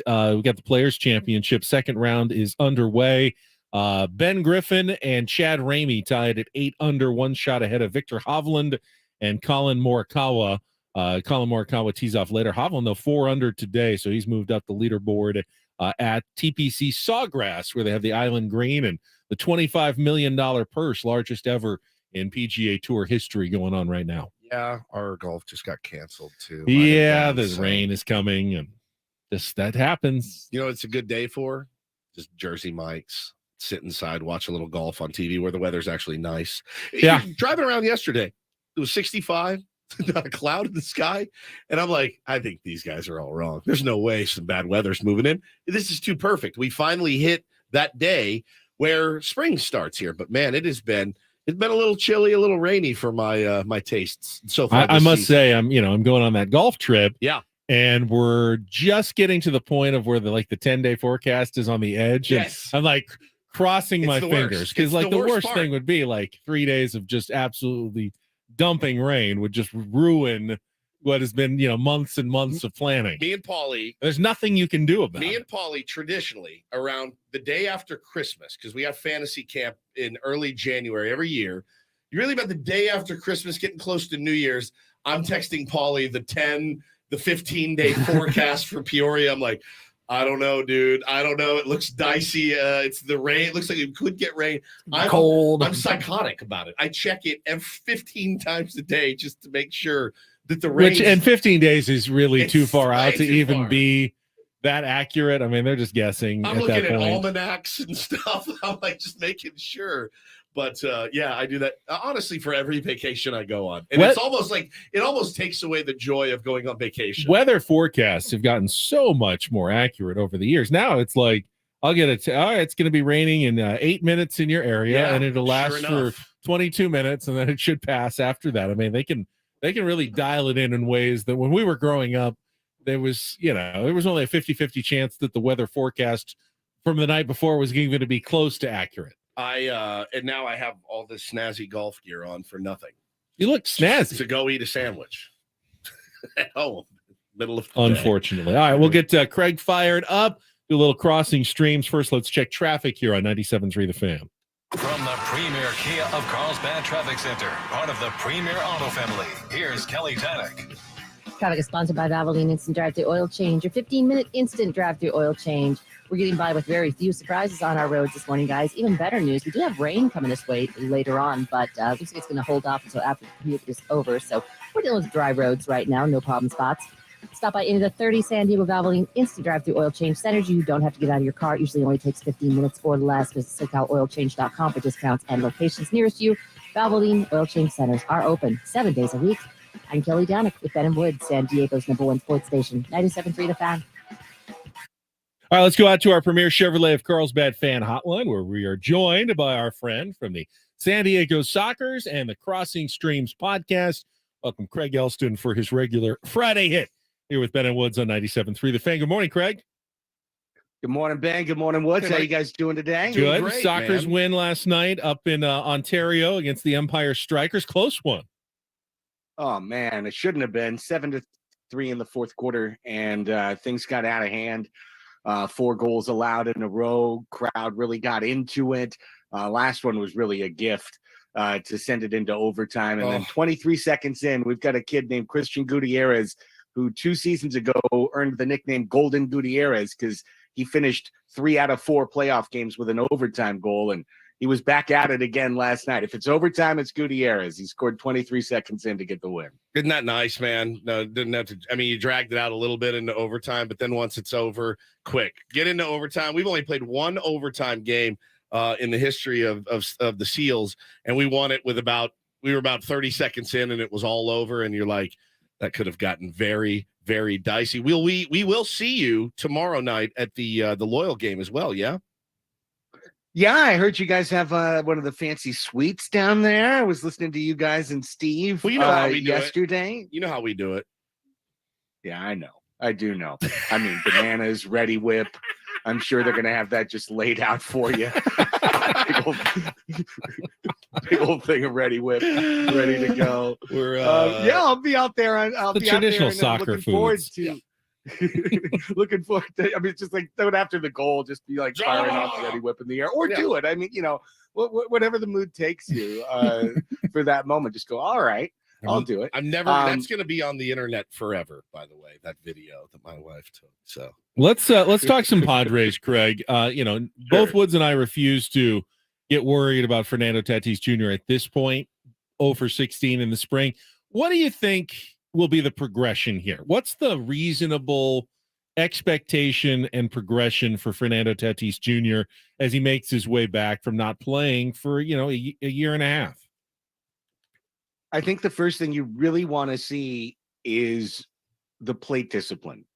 That you don't want to see an exaggerated chase rate over what he's done in his career, because he's going to be in one of the most enviable positions in baseball. Whether he's hitting leadoff and being in front of Soto, Machado, and Bogarts, or he's hitting cleanup behind Bogarts, Soto, and Machado. I mean, either way, he's going to be in one of the best lineup slots in the entire game. So you don't want to see him get out of his game and chase things, which we've seen in the few slumps Fernando Tatis Jr. has had in his big league career. That's the first thing I'm looking for. I know everyone's going to wait for the power. The answer for anyone is, I want to see him hit a homer. I want to see him hit a couple homers. I want to see him look like himself and stutter step around third base. I think the speed is going to be there. And if the on base is there, there's going to be offensive production for Fernando Tatis Jr., whether he has to walk back into his power or whether it comes back right away. I'll bet on the player and I'll bet on the career performance. And it tells me that Fernando Tatis Jr. might take a little bit, but he's going to come. And when he comes, oh boy. Craig. When he arrives, he'll do so gloriously. Yes. Much better. Much better. A bunch of deviants here on Ben and Woods this morning. It's our pal Craig Elston. I can't remember. Maybe you guys can back me up on this. I can't remember who it was. It could have been. We talked to a lot of big leaguers on this show. And am I wrong to say that I believe that there was kind of a magic number in somebody's head? Somebody told us one time for them, they said the magic number for me, I need about 40 ABs. I think 40 was kind of that number of like, once I hit that magical 40 number in spring training or extended spring training, or even in the season, like I need 40 ABs to get back in feeling like I belong at the plate again. And I'm not seeing anything from Fernando in the limited ABs I have seen of him that gives me any pause. I mean, I saw some frustration the other day, which if you've ever played baseball and you're not getting hits, it's pretty standard. If you ever play golf and you can't hit a ball straight, it's pretty standard. I would expect frustration from Fernando Tatis Jr. But again, 16 ABs is not something that even I want to say even he should be upset about right now. And I know he's a competitor. I know he wants to win. And I just know in my heart he's going to be fine. This week on Padres Hot Tub Woods, we did spring training concernometer. Yeah. And I had Fernando Tatis Jr.'s 0 for the spring at the bottom of my list. Yeah. in terms of the thing I'm the least concerned about. If he goes 0 for the spring, I'm not going to love it. I'm not going to be like, yes, but it's okay. If he's still in his minor league rehab and he still hasn't gotten a hit, and he still hasn't shown any of his form, I think we'll start to get a little bit concerned. And even then, you're going to wait till he gets to the big leagues to see what Fernando Tatis Jr. can do. You know why? Because spring training at bats don't mean anything. Yeah. Johnny Roscoe's, Ben, right? Right. Johnny Roscoe's. I bring up two things from that spring all the time. John Roscoe's, I guess that was 2000. And then the next spring, Ichiro. Ichiro was terrible in his first ever spring training. One ground ball to second base after the other. Ohtani People were was saying, horrible. well, is this guy for real? And then, of course, he wins, Rookie of the Year and MVP. So spring doesn't matter. Spring doesn't matter. I will also throw out the fact that unless they are lying to us, Bob Melvin was glowing about what they've seen from Fernando Tatis Jr. on the backfields in the simulated games against Michael Wacha, home run and a double, driving the ball. It's not as though they're all, wringing their hands and going, we just don't see it anymore. He's not the same player. They're telling us not only does he look okay, they're telling us he really looks pretty great. Yeah. I mean, Bob Melvin was like drooling at what he's seen so far from Fernando Tatis Jr. So because of that, I can very easily throw out the results of a handful of spring training at bats. Absolutely. Bet on the player. I'm in 2 different fantasy leagues right now, and I think I might have a chance to draft Tatis in the second round of one and in the first round of a keeper league. And I might just do both of those things because I still believe in the player. I think he's one of the best players in the league. He's 24. Makes sense that he'll still be good at baseball, that he hasn't completely lost it. No one is saying that he's been robbed of it, like you said, robbed of his power, or the injuries are holding him back. It's a matter of time. The only thing is there's definitely a psychological element because Fernando Tatis Jr. wants his play to do his talking when he's out on the road getting booed. And if he's striking out, those boos are going to turn into cheers that he doesn't want to hear. So he wants to get going for himself, but hey, he's got to wait. And so we should too. All right. Woods gave a nice tease for the show you're about to talk about on our Crossing Streams. He was very excited about it. So where are we going today, Craig? Well, hold on. I'm excited about that. But again, I've already given you props on the air, but I'll do it to you in your segment. Dairy Girls is amazing. I have enjoyed it thoroughly. You knocked that one out of the park. I would have never known about it. It's absolutely hysterical, and I've loved every second of it so far. How about Grandpa Joe? He is like He's one incredible. of my favorite characters, and Sister Michael. Those are 2 of my favorite characters. It's truly, I laugh out loud, like roaring with laughter. It's so good, Craig. So great call there. Tell us about this one, though. I'm really excited about this one. Okay, this was on our most anticipated list of the year. So when it came out, of course, I was going to check it out, and it's moved from anticipated to recommended. We're talking about Daisy Jones and the Six. This is I believe, a limited series. I think this is going to be a 1-season run. It's based on one book, a best-selling novel from the past 20 years. And it's the story of a fictional 70s rock band that catapults to superstardom and kind of breaks up at their peak. Some say, although Fleetwood Mac didn't break up, but some say it's kind of loosely based on Fleetwood Mac. I've watched the first 3 and part of the 4th episode. They've just dropped last night a new batch of 3 episodes. So there's 6 currently available to watch on Amazon Prime. And if you're a fan of rock and roll, if you're a fan of kind of a semi-mockumentary style, but very period piece, look at kind of the behind the scenes of what would create musical careers, how a band could get going, you're going to really enjoy Daisy Jones and the Sixth. It's got a lot of style. But guys, what is always the barrier for a show about a fictional band? Woods, what's the barrier? I think you can answer this question without a problem. The music's got to be yeah. believable and somewhat realistic. Yeah. Right? Exactly. Yeah, it's exactly. And that's always going to be an issue, because if the task to a movie, a series production crew is create an iconic song that would have been #1 in 1977, right. like Well, I mean, if they could do that, think about Almost Famous and how great the music was, like Fever Dog from Almost Famous. I mean, A Star is Born doesn't Born, work unless you right. believe the Bradley Cooper and Lady Gaga's songs, and they worked. They were good enough that you could believe it. Yeah.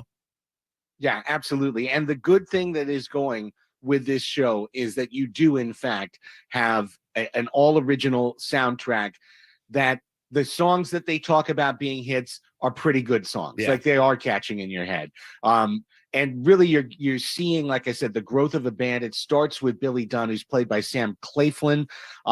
We see him go from a teenager with his brothers as the Dunn brothers, as kind of a backyard party band, struggling. We simultaneously see Daisy Jones, played by Riley Keough, come through as a Hollywood hanger-on, kind of a groupie, someone who gets swept into the scene and abused from it a little bit, winds up waiting tables.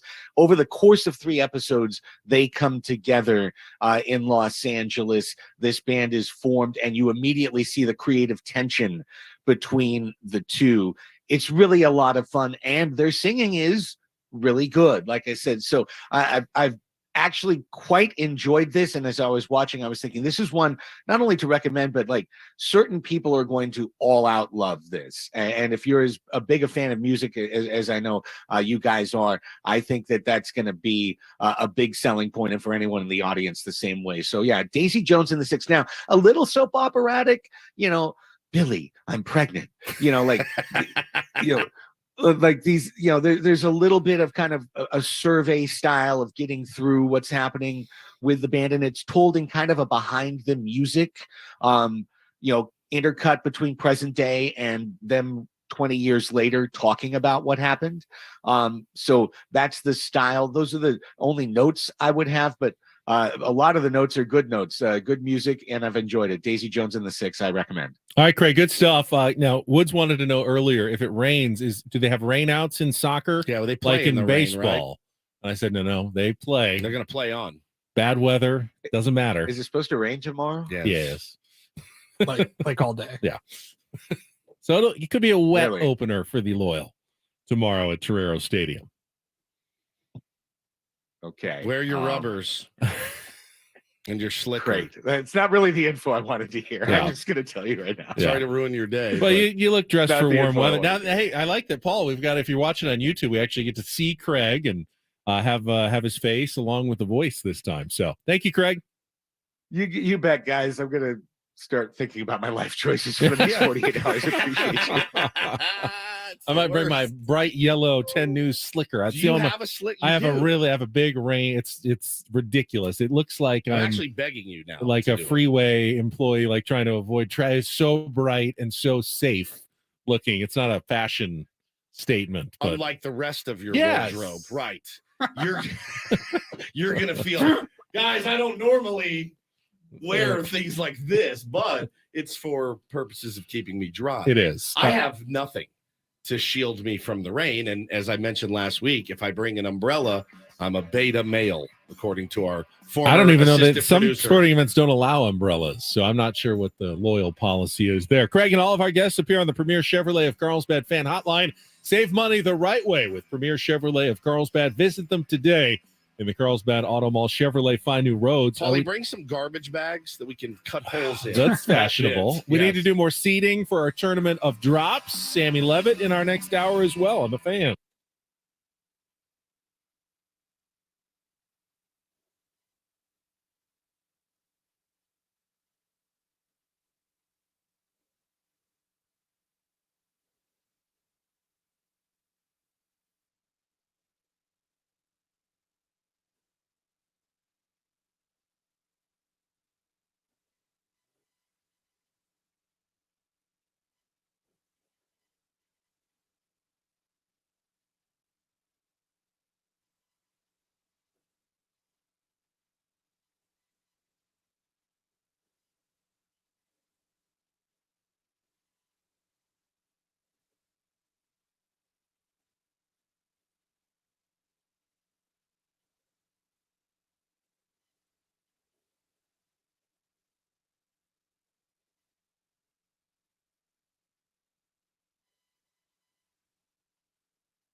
Halfway home on a Friday, which means we're almost out of here for sure on a Friday. I'm Woodsy. That's Paul Reindl. He's our executive producer. Guy is a wizard over there on the board, running so many different things for us here. Ben Higgins, your friendly neighborhood sports anchor, is here as well. Hi, Benjamin. Good. It's good to be here. Wasn't here for the start of the show. Why don't you fix your but I'm here now. Mine? Yeah. There we go. It's moving. Yep. You're so low on the screen right now. There we go. Yeah, I missed the beginning of the show because I forgot my laptop and had to turn around and go home. Well, it's good that you made it for this one, but I wanted to give a shout out. Everyone in San Diego, if you're a Padres fan, you go to a game, a day game, you hear the organ playing. And our buddy Bobby Cressy, he's got another project that he does called Dumosa, Dumosa. It's like this soothing, relaxing, beautiful music that he composes and produces and plays. And he's got a new album out today. Now, Bobby also, when you listen to the Ben & Woods Christmas and Holiday Extravaganza, Bobby is also set up in here. He plays throughout. It truly has made the extravaganza. It's one of my favorite parts of the extravaganza, right? Like just his beautiful Absolutely. play. It's phenomenal. I mean, do people, I don't know that everyone even realizes, if you're a Padres fan, that it's an actual live organ. It's not every game, but certain day games, Sundays, I think Bobby is up there, usually on top of the Western Metal Supply Company. They've had him in different locations over the years, spots, yeah. But with his organ is actually they're playing it live. It's not canned, it's not recorded. It's actual live organ music. Well, I'm very happy for him. His new album is out today, Into the Wilderness. It's Dumosa, which again, Bobby Cressy, it's his I don't know. It's like his alter ego, I guess. Dumosa. Don't know what it means. Don't know where it came from. Sounds sultry, though. I mean, it's when you hear the music. Dumosa. If you wanted to go home today on a rainy Friday afternoon and make sweet, sweet, passionate love, you could to the new Dumosa. It's beautiful. He's so talented and he's funny. And we're risking it. We're sending this out over the YouTube stream as well. So Bobby, please don't sue us. Yeah, Bobby, don't sue us for copyright infringement. But he's such a part of the fabric of the San Diego Padres as well. He's a part of the fabric of this show. It's incredible. He's beautiful. I love this stuff, man. It calms me down. I was listening this morning driving in, and it was no BS. It was so good. I was so lost in it. I missed my exit. I missed Arrow Drive, and I had to go down to Friars and loop around. I went, that's how you know it's good. What the hell just happened? So the new Bobby Cressy Dumosa album, again, is out today. Stream it on Spotify. That's where I'm streaming it right now, Into the Wilderness. I think Bobby will make $0.25 for a stream. See, of all the skills that blow my mind, some people sometimes say, how do you do that TV and radio? But most people say, I could do that. Oh, that's the difference. Most people say, I could do that. Woods is an idiot. I could totally do that. But composing music, to me, is a mind-blowing skill. Like taking, I understand. I took piano lessons. Sure. Okay, I can sort of play someone else's song badly. I at least understand how that works. But to start from nothing and say, okay, I'm going to compose a song now, and I need to come up with all the notes, everything to make it sound good. I don't even know. I couldn't even imagine where you would start to do something like that. Nor can I. I mean, I play guitar, as you know, and I've been playing a lot more recently. I've been playing almost every day. I've not progressed a centimeter. I can't do anything today, even having played the last 2 weeks, that I couldn't do 2 weeks ago. It's so hard to just break through the door of just playing the 15, 16, 20 chords that you know, and you can pull music up, but then you start listening to songs and learning them, and you go, why would they put that chord in there? It's perfect. It works. My brain isn't trained to compose a song like that. That's why I'd be a really good new country writer, because they don't think about those. They have their 3 chords, their crap lyrics, and then they just throw it together, and they're like that album will sell 1 billion copies. So this album of instrumentals from Dumosa, aka Bobby Cressy, is really beautiful. So today on a rainy day, what a perfect day to listen to the new record. So shout out, Bobby. We love you, and we appreciate you very much. If you were listening earlier, we started our seating talk, our committee discussions for our tournament of drops. We kind of came up with what we think are the 1 seeds on the top of the top line of our 4 regions in our bracket, and we'll unveil the matchups on Monday. But let's fire it up again because we need to talk about some 2 and 3 seeds here, Paulie. Is it extra sweet because this is against the Dodgers? Good morning, guys. Can I get a oh yeah? Oh yeah. Big dumper come Fernando. I didn't even get a free meatball out of the deal. It's flapping. There it is. Where are these cream pies coming from? Hold on. Remix. Rams. Millen. That was good. All right. Did you catch a game last night? Do you like hot fudge sundaes? Have you tried the lasagna? It's my favorite. Is it still hot out there? Okay, how are you? We are winning the World Series in 2022. I love Ben and Woods. Finally, the chance for somebody to get on and do some good sports talk radio. Oh yeah, the Padres won. There it was. Glory hole. The series is over. Let's go San Diego. Good morning, everybody. Look at Nelly Cruz. Suck it. Are you ready to blast the mood? Toilets. That's what's in. So, sports. All right, we were trying to fill out the bracket for a field of 32 drops. Our 1 seeds, as we decided earlier. Have you tried the lasagna? Is it extra sweet because it's against the Dodgers? Can I get a oh yeah from Bo and Taylor? And did you catch the game last night? So 2 carving guys right there in the 1 seed. I think Those are 4 dominant. It's just drops. the next question is, are there any carving guy drops as a 2 seed as well? Yeah, All of them. I mean, it's not going to get the carving guy does not go lower than a 2. All right. Is it still hot outside, or do you like hot fudge sundaes? Which one is higher in your mind for like the overall 5th seed? Is it still hot out there? Is it still hot outside? You like that one as a top 2 seed? Don't you, Paulie? Yeah, I love that one. I love it too. It's still hot out there. What does he say? It's still hot outside. Still hot? Is it still hot outside? Is it still hot out there? Out there. I love his voice. I love his accent. Everything. All right, but we have to have a couple of non-carving guys here in our 2 seeds as well. For me, I think Glory Hole from Jerry Jones is a big one. I think the series is over. Was so significant. Ooh, that's a 2. Well, this is why we're having the discussion. See, you're leaning. The series is over. You're leaning significant moments. I'm leaning good, funny drops. All right, then how about okay? How are you? I like that one as well. Okay, how are you? Yeah. Okay, how are you? That's from one of Coach's callers this year. All right. Sounds like that one needs to be on the 2 line. Let's move that one up and in. That one's in. All right. We don't have any flubs in there yet. I have as my top flub in this bracket, Rubgy. You love Rubgy. It's one of the best. I thought we got rid of the flubs. Oh, is that not in there? It was on your list. So. It was on the original list. But it's okay, so we're not doing the flubs are separate. Flubs are separate. All right, we'll get rid of Rubgy. It lost in the play-in tournament to a couple of recent additions. Yeah, I think Green Pup's up there. What do we think about Ben rolling his R's? Phenomenal.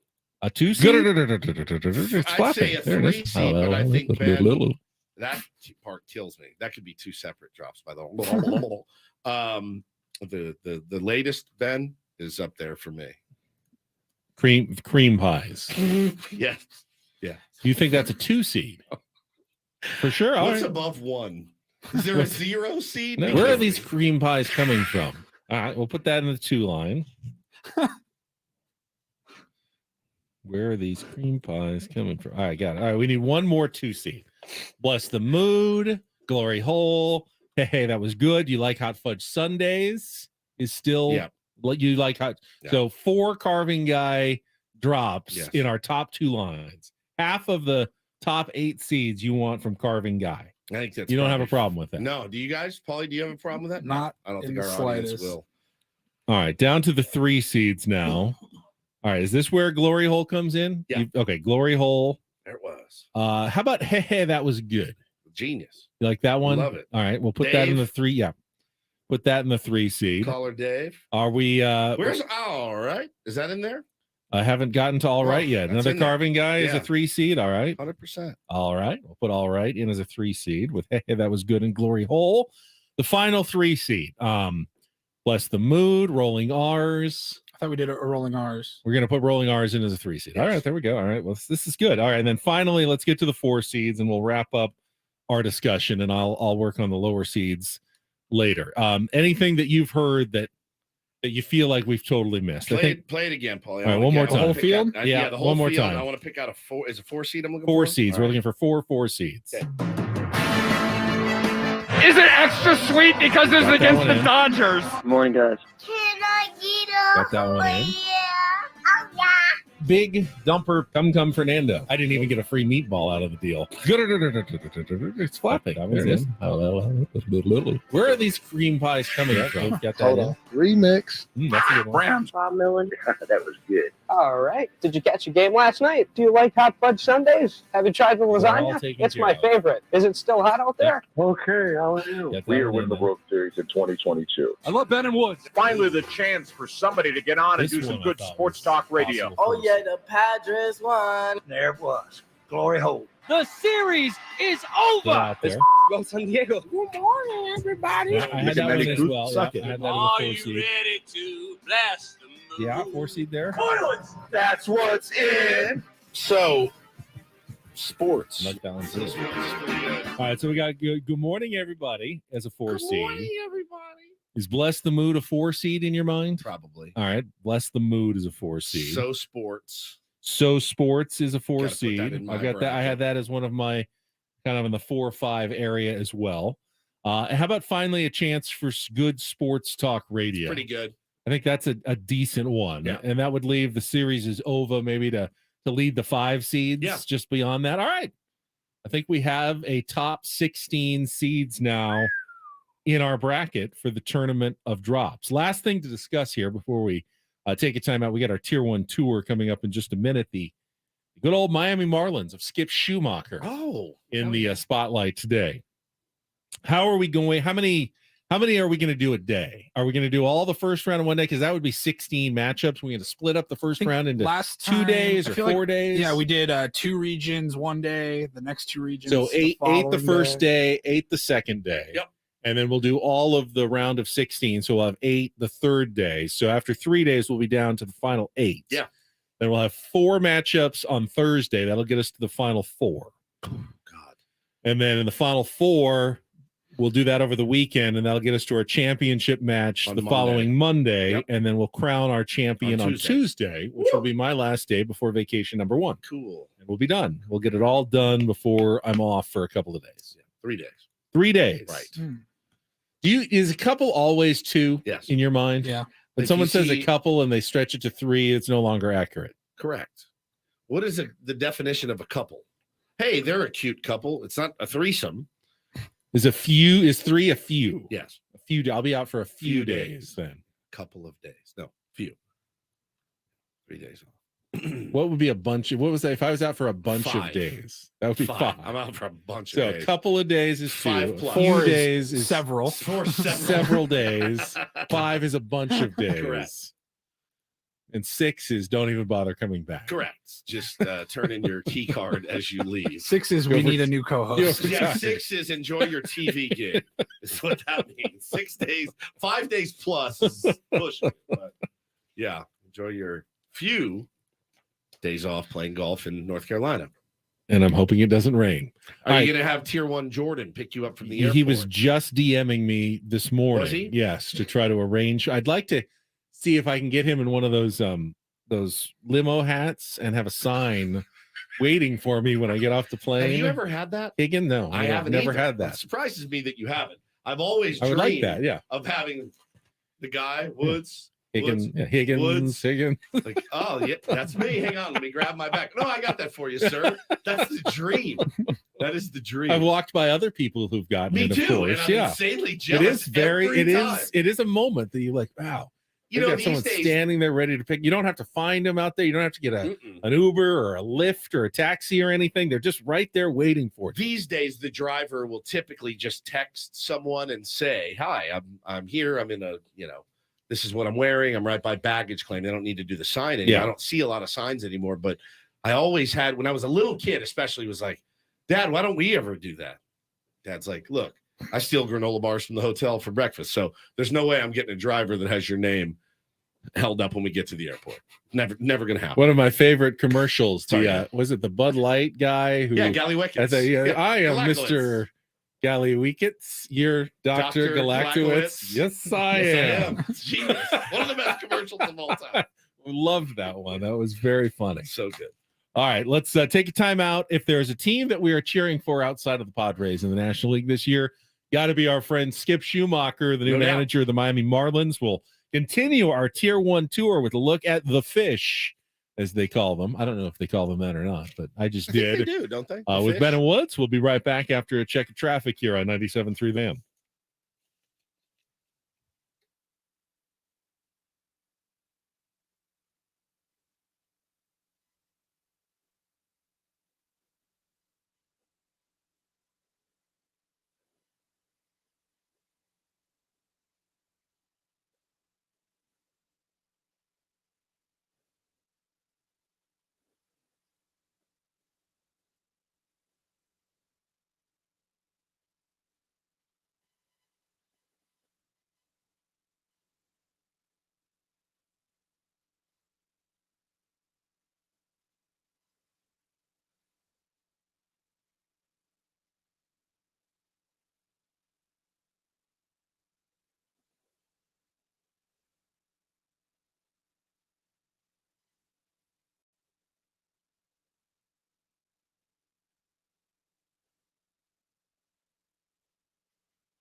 All right, the Ben Woods Open is taking place Thursday, April 6th at Rancho Bernardo Inn.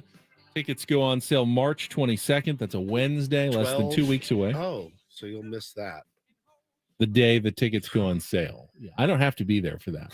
I really don't do anything when it comes to selling those tickets to the Ben Woods Open. Thank you to our sponsors, Travis Matthew, Daily Engineering, and Sombreros for helping bring the tournament. It gives you something to talk about when I'm not here. You can talk all about the golf tournament and sell those slots on my first day of vacation. Yeah. No? Yeah. You don't think you can do that without me? You need me to cancel my vacation to be here Now for that you mention it, golf tournament slots? I'd say yes.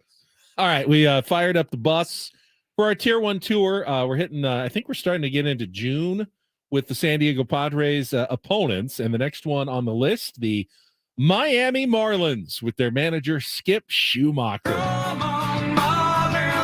They're in a tough division, to be sure. Yeah, they're what you would call up against it, I would say. It's like I'm so excited for our beloved Skip Schumacher to finally get this chance.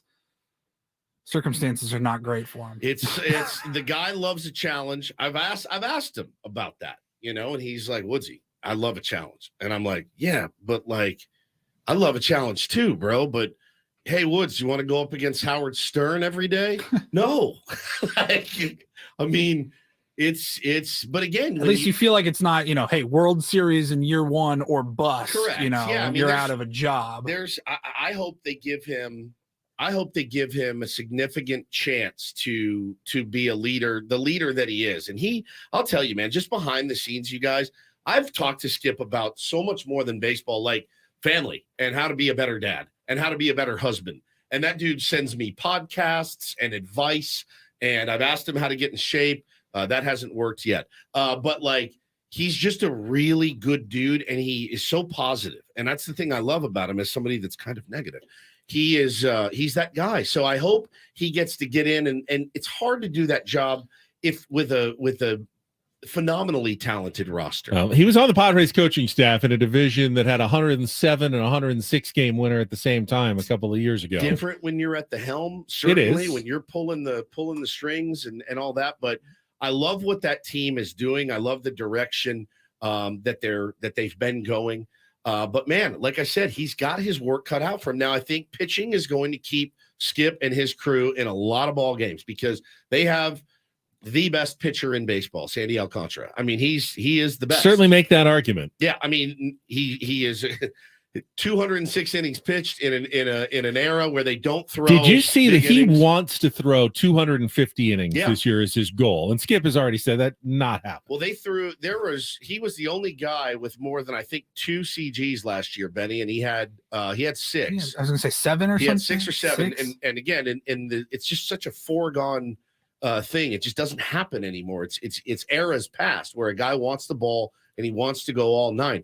You can't teach that, dude. Like, that's in you. And that's what he has anchoring his rotation. Jesus Luzardo, Johnny Cueto is going to be an interesting watch for them. Can still, move the ball around, very deceptive. Trevor Rogers and Edward Cabrera will round out. I mean, their pitching staff is so deep that even after trading Pablo Lopez, they're still ranked in the upper half of all baseball starting rotations by ESPN. That's some pitching depth right there that is the envy of many teams in baseball. Yep. You've got Jazz Chisholm, who's going to lead off, and he's going to be moving to center field, and he's excited about it, and Skip is excited about him moving out there. And he said, yeah, whatever they need me to do, I'll do, and I'm going to go win a Gold Glove at the position. Trent Grisham's going to have something to say about that, but I love that confidence from a young player.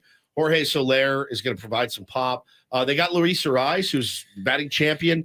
And you wonder, is it going to be an Adam Frazier sort of deal where he leaves the where he was hitting really well and doesn't hit, or because he's a lefty and the no shift rules, is he going to maybe even have a better average this year? Will that end up being a really savvy pickup for the Miami Marlins in that trade with the Minnesota Twins? He needed offense, man, in the worst way. They needed offense in the worst way, and they were willing to part with Pablo Lopez. But again, man, it's that team where you're like, oh my God, their record is so bad. But look who we've got in this 3-game series. We're going up against Alcantara, Luzardo, and Johnny Cueto or Trevor Rogers, one of those guys.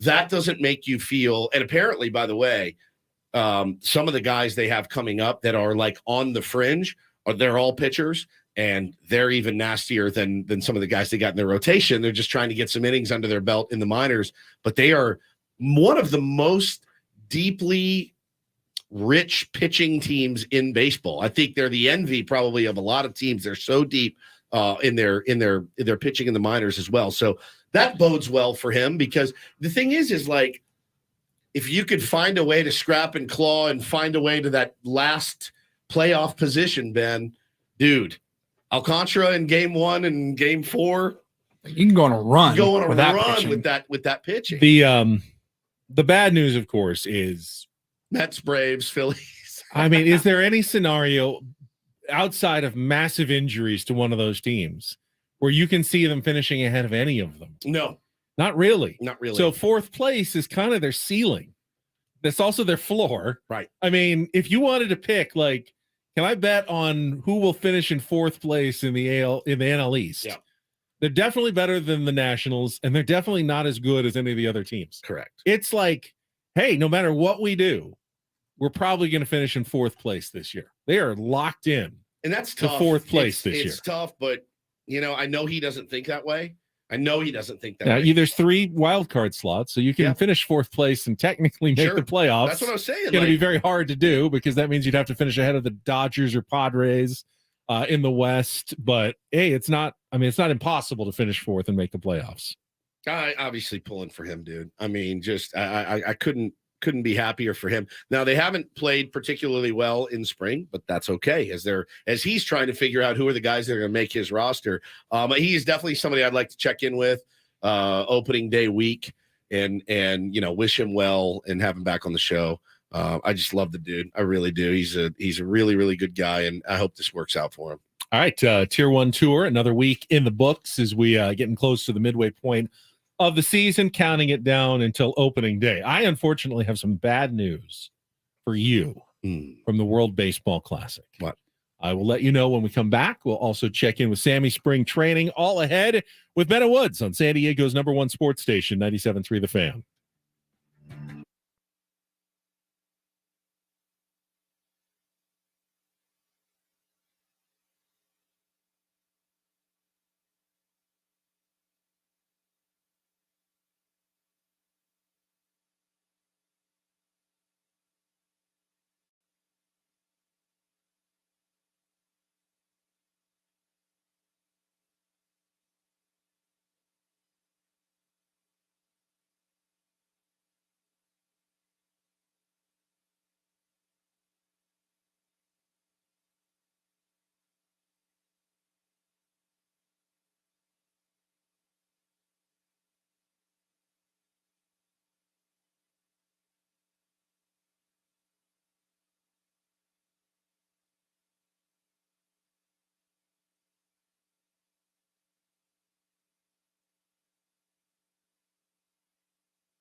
A tweet from Kevin Acee. Padres left fielder Juan Soto departed Arizona late last night to join his Dominican Republic teammates in Miami in advance of their WBC opener tomorrow, which means I was wrong when I predicted earlier this week that he would end up not going to the WBC. Morning, everybody. I wanted you to be right.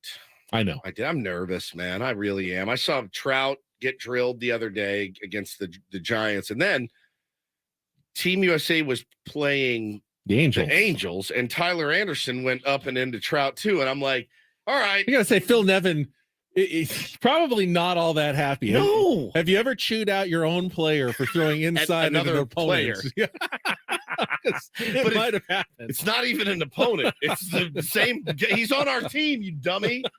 I just am a wreck. I'm a wreck, man. Like Manny and Juan and Alexander. It's just it's so fun. It's so fun. That's why I really am, I think, fully on board for a post World Series WBC. Like You said this, November, December. You said this the other day, Paulie, and we didn't take it to the air, but we should have. And then I think we kicked it around early in the process, and it was kind of summarily dismissed. And then when Paulie brought it up the other day, old DePaul over there started now making that you're a lot in the of moment. sense. Yes, you started making a lot of sense, buddy. Like, I know that guys will be tired, especially Yes. if you had a deep playoff run, but it's your choice to play in the WBC. Don't play. If you want to shorten your off season and play in the WBC, by all means, go for it. And by the way, what baseball fans are going to be upset about having relevant games and content in, let's call it around Thanksgiving, right? Dude, I'm so on board with that. And again,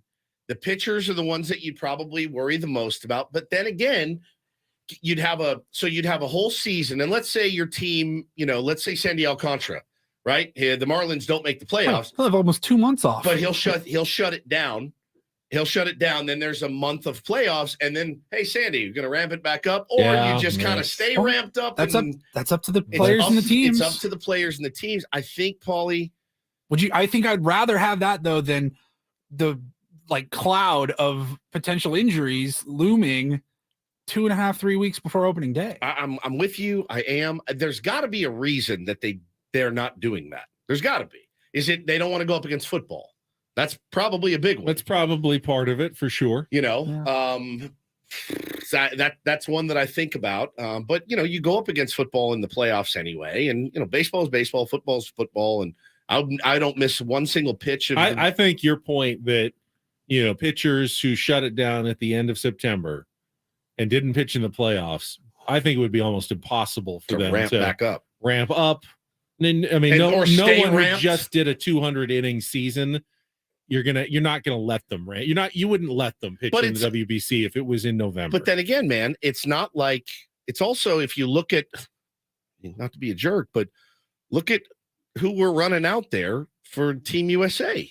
Miles Michaelis, Adam Wainwright.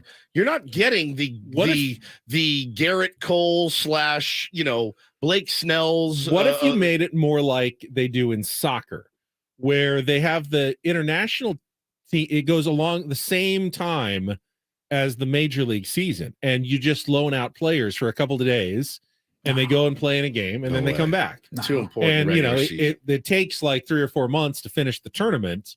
But it just, you lose players for a day or two. It happens all the time in international soccer. They'll have a star player who's out for a game because he's out playing with his international team, for a few days. No. How'd you feel it's in August and Blake Snell's not going to start against the Dodgers because he's going to go pitch for Team USA? But it'd be too hard. Too many players, I think, to field a competitive team, and I think they won't all play at once. I mean, you'd have to go Team Italy guys go play. Go and play Team Great Britain. And they're gone for 2 days, and then they come back. So much coordinating. It's it sounds like a nightmare. I don't know. I mean, they do it in soccer. It sounds like definitely possible. Coaching a T-ball team is the logistics of it. With Team Korea now 0-2, pretty good chance Ha-Seong Kim's back in camp sometime next week, unfortunately. But good. What do you mean, unfortunately? Don't you have to lie to our audience? Unfortunately for him. Fortunately for the Padres and the fans. Yeah. What I want to know is what happened to you, though. Me? Because I just saw the final is in Chinese Taipei 11 Italy 7. Losing pitcher for the Italians. Stephen Woods takes the loss for Team Italy today in the World Baseball Classic. This is a real guy. He's a PH. Stephen Woods also goes by Woodsy, I've been told. So Woodsy came in the third inning. Okay. Went 4 innings, actually. He pitched longer than any other pitcher in the game. Gave up 3 hits, 3 runs, all earned, 2 walks, 2 strikeouts. Did give up a home run to Wei Chang of Chinese Taipei. Chang! And That's what I said when he hit it. And ended up taking the L for Italy today. You know, I had told our skipper that anything over 2 innings is probably too much, but I realized when I looked around, my team needed me today to at least eat some innings. Didn't have my best stuff. I don't think any of us did today, but I'll wear that L. This is a lot like my fantasy camp outings as well. I just didn't have it. You know, I'm older. I don't throw as hard. Past your prime. I can't spin it. Yeah. You know, I have no secondary pitches. I don't have any first-dairy pitches. Nothing. First dairy. Yeah. No first dairy primary or secondary or third dairy. No dairy. What is the word? You know the word. You're in English. Yeah. Okay. What's the one for 3? Oh, dairy. 3 primary, secondary, triary, tertiary. Oh, I did not know that. Tertiary. I thought that is had to third. do with soil. No, that means the third. All right, let's check traffic, All right. and then we got Sammy spring training is ready after the Bob Melvin scrum. We'll head out to Peoria, Arizona, right after this on 97.3 The Fan. From the Premier Kia of Carlsbad Traffic Center, part of the Premier Auto family, here's Kelly Tannick. Traffic is sponsored by the San Diego County Sheriff's Department. Got a collision in the North County, southbound side of the 15, just past Villa Rancho Parkway. A couple vehicles involved. They are in the center divide. The San Diego County Sheriff's Department is working hard to keep San Diego safe and is now hiring. The Sheriff's Department offers rewarding careers with growth and has an opportunity for anyone with integrity that wants to make a difference. Go to joinsdsheriff.net to learn more. That's joinsdsheriff.net. I'm Kelly Danica Fenton-Woods, San Diego's #1 sports station, 97.3 The Fan. All right, it's time for our daily check-in from Peoria, Arizona with Sammy Spring Training, who joins us on our Premier Chevrolet of Carlsbad Fan Hotline. Good morning, Sammy. Good morning, guys. Beautiful day here in Peoria once again. I opened up my Odyssey app this morning bright and early. I was getting ready to come over here to the complex, and I mean, the drama. Ben's missing laptop. I mean, Woodsy starting the show. Just a lot going on there. So Sammy doesn't realize that for about 2 years, I didn't show up until about 25, 30 minutes into the program every single day. Yeah, it was really Woods cool. and Paul started without Really? me. Yeah, we started at 5 a.m. And I couldn't Sammy. I couldn't do it after working that as late as I do the night before. I said earliest I can get there is like 5:25, 5:30. So wow. Woods and Paul would always start the show. Yeah. That's kind of where foreplay was invented. Yeah, we did. We also used to do open phones, Sammy, right out of the chute.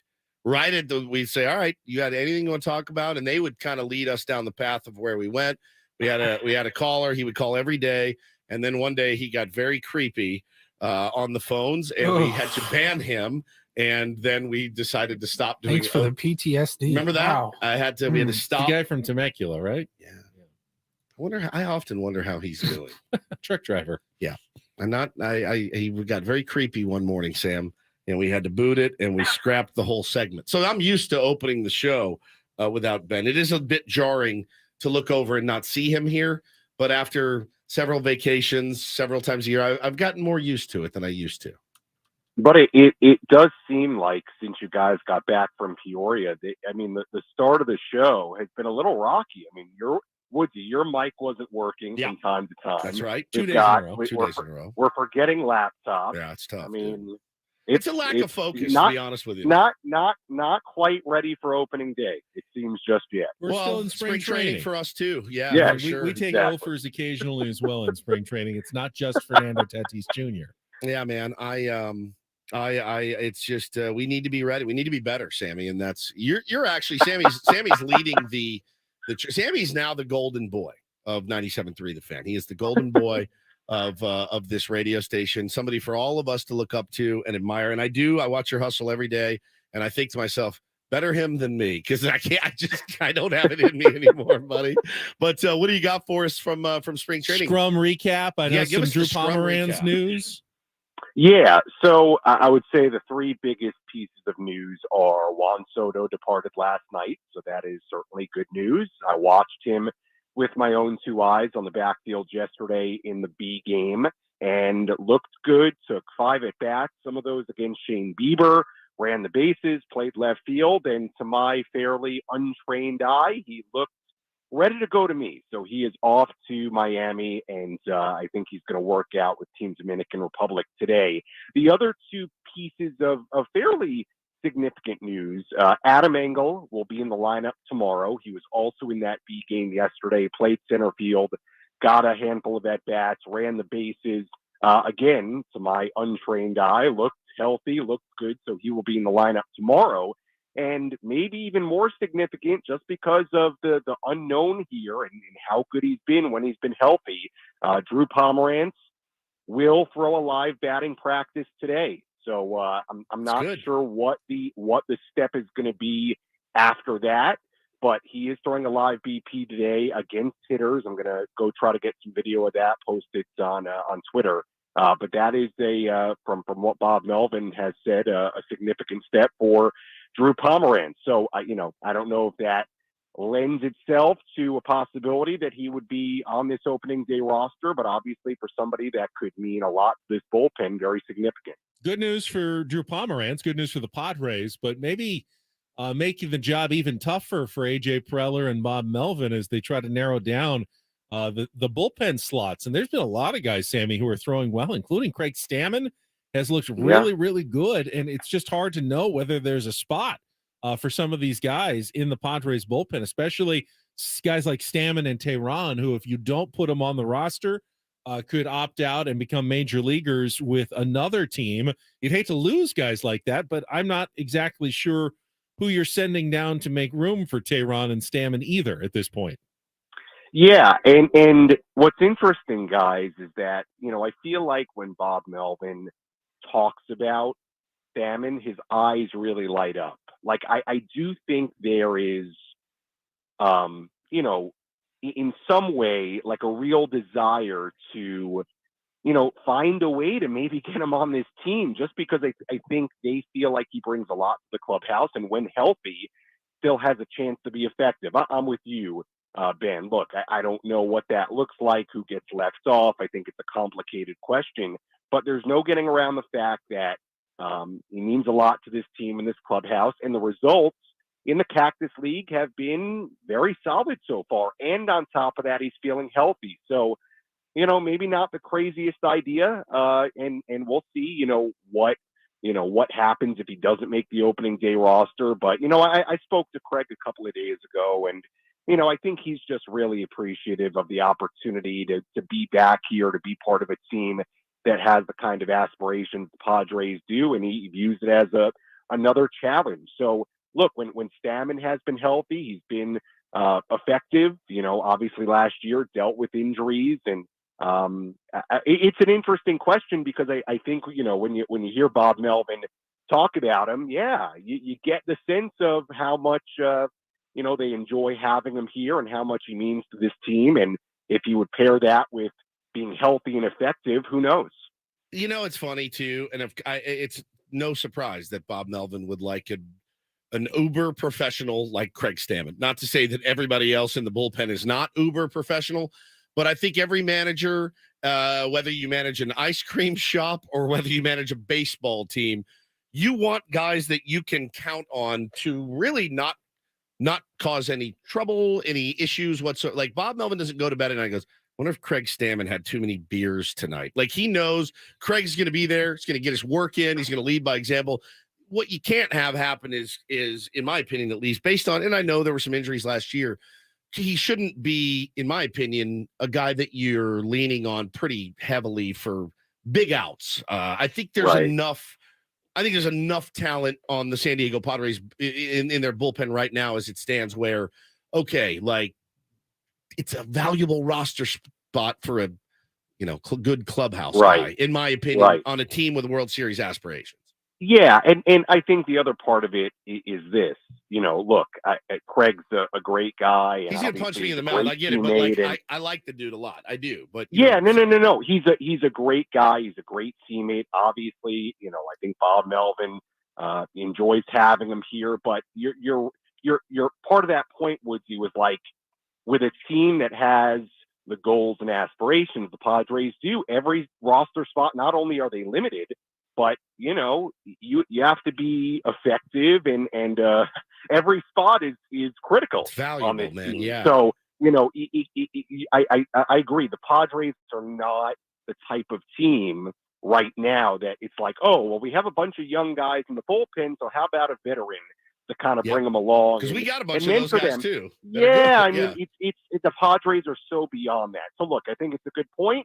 Who knows if he keeps being effective? Yep. We shall see. I don't know. I don't know what that answer would be, or who would come off, or things like that. But for now, he's doing well here. He's a good influence in the clubhouse, certainly, and good guy to talk to day as well. Isn't that the ultimate maybe question in putting together your team? Yes. Is the best team just the most talented 26 or 53 or 12, whatever sport? Just take the absolute best talent you can get, or is there a certain there's a mix. Is there a magic? Is there a mix. quantity that you can't quantify it?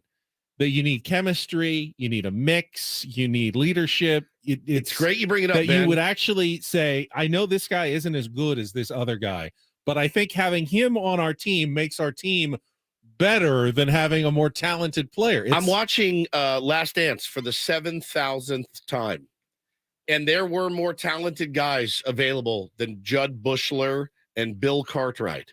There were out there that the Bulls could have gone out and gotten, but for whatever reason, those guys fit into that scheme, and it made them who they were. I remember being in Chicago at the time going, Judd Bushler is getting minutes and Bill Cartwright is getting minutes. And you look at it and you're like, yeah, they just won 72 games this season and they're going to roll through the playoffs.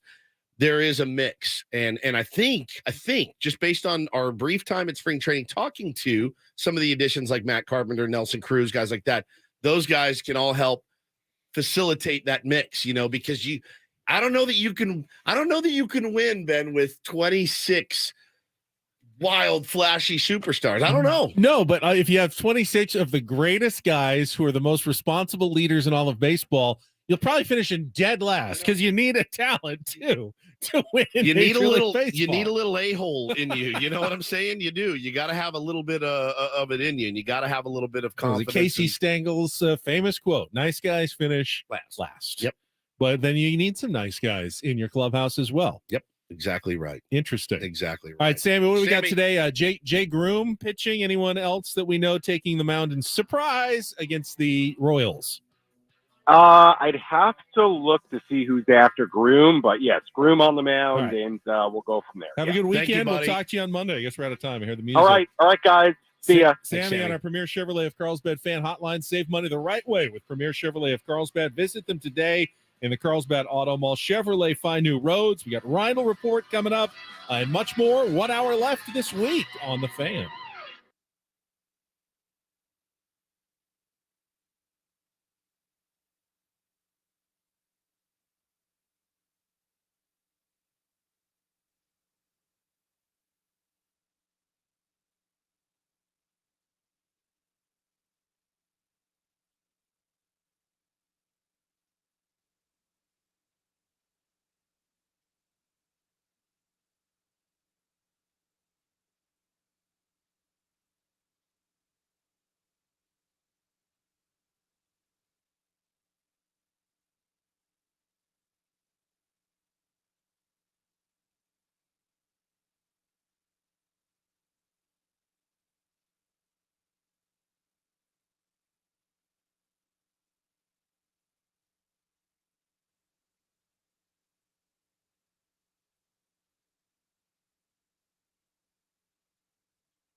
All right, 9 o'clock, final hour of Ben and Woods this week.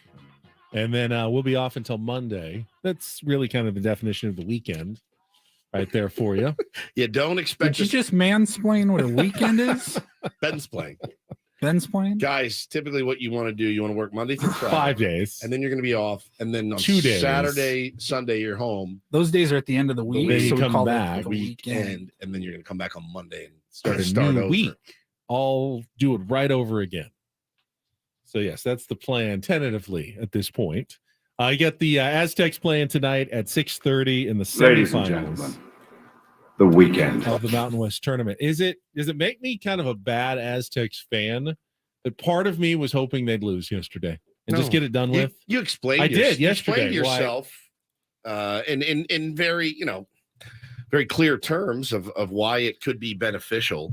It's hard. I think you see that too in a lot of sports, where it's like, oh man, we've got this thing clinched and locked up, and boy, I'd love to get my starting quarterback some reps, but he's got a little tightness in his ribs, and we're not going to do that. So it's tough because, like, watching the game, I was thinking about that conversation we had yesterday, and I mean, it could have gone either way for most of that game. Took a little of the stress out of it for me. I was at peace with them losing that game, but when you're in the moment watching it, you don't want to lose. Yeah, like, you're like, come on. Yeah, and at this point, so Joe Lunardi still has them listed as a 6 seed. Okay.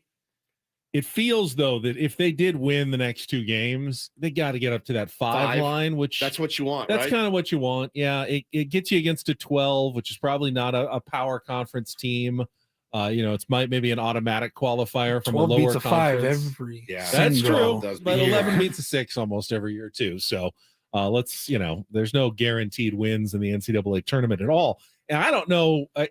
Bryce Miller wrote about it in the UT this morning. Darion Trammell scored zippo yesterday.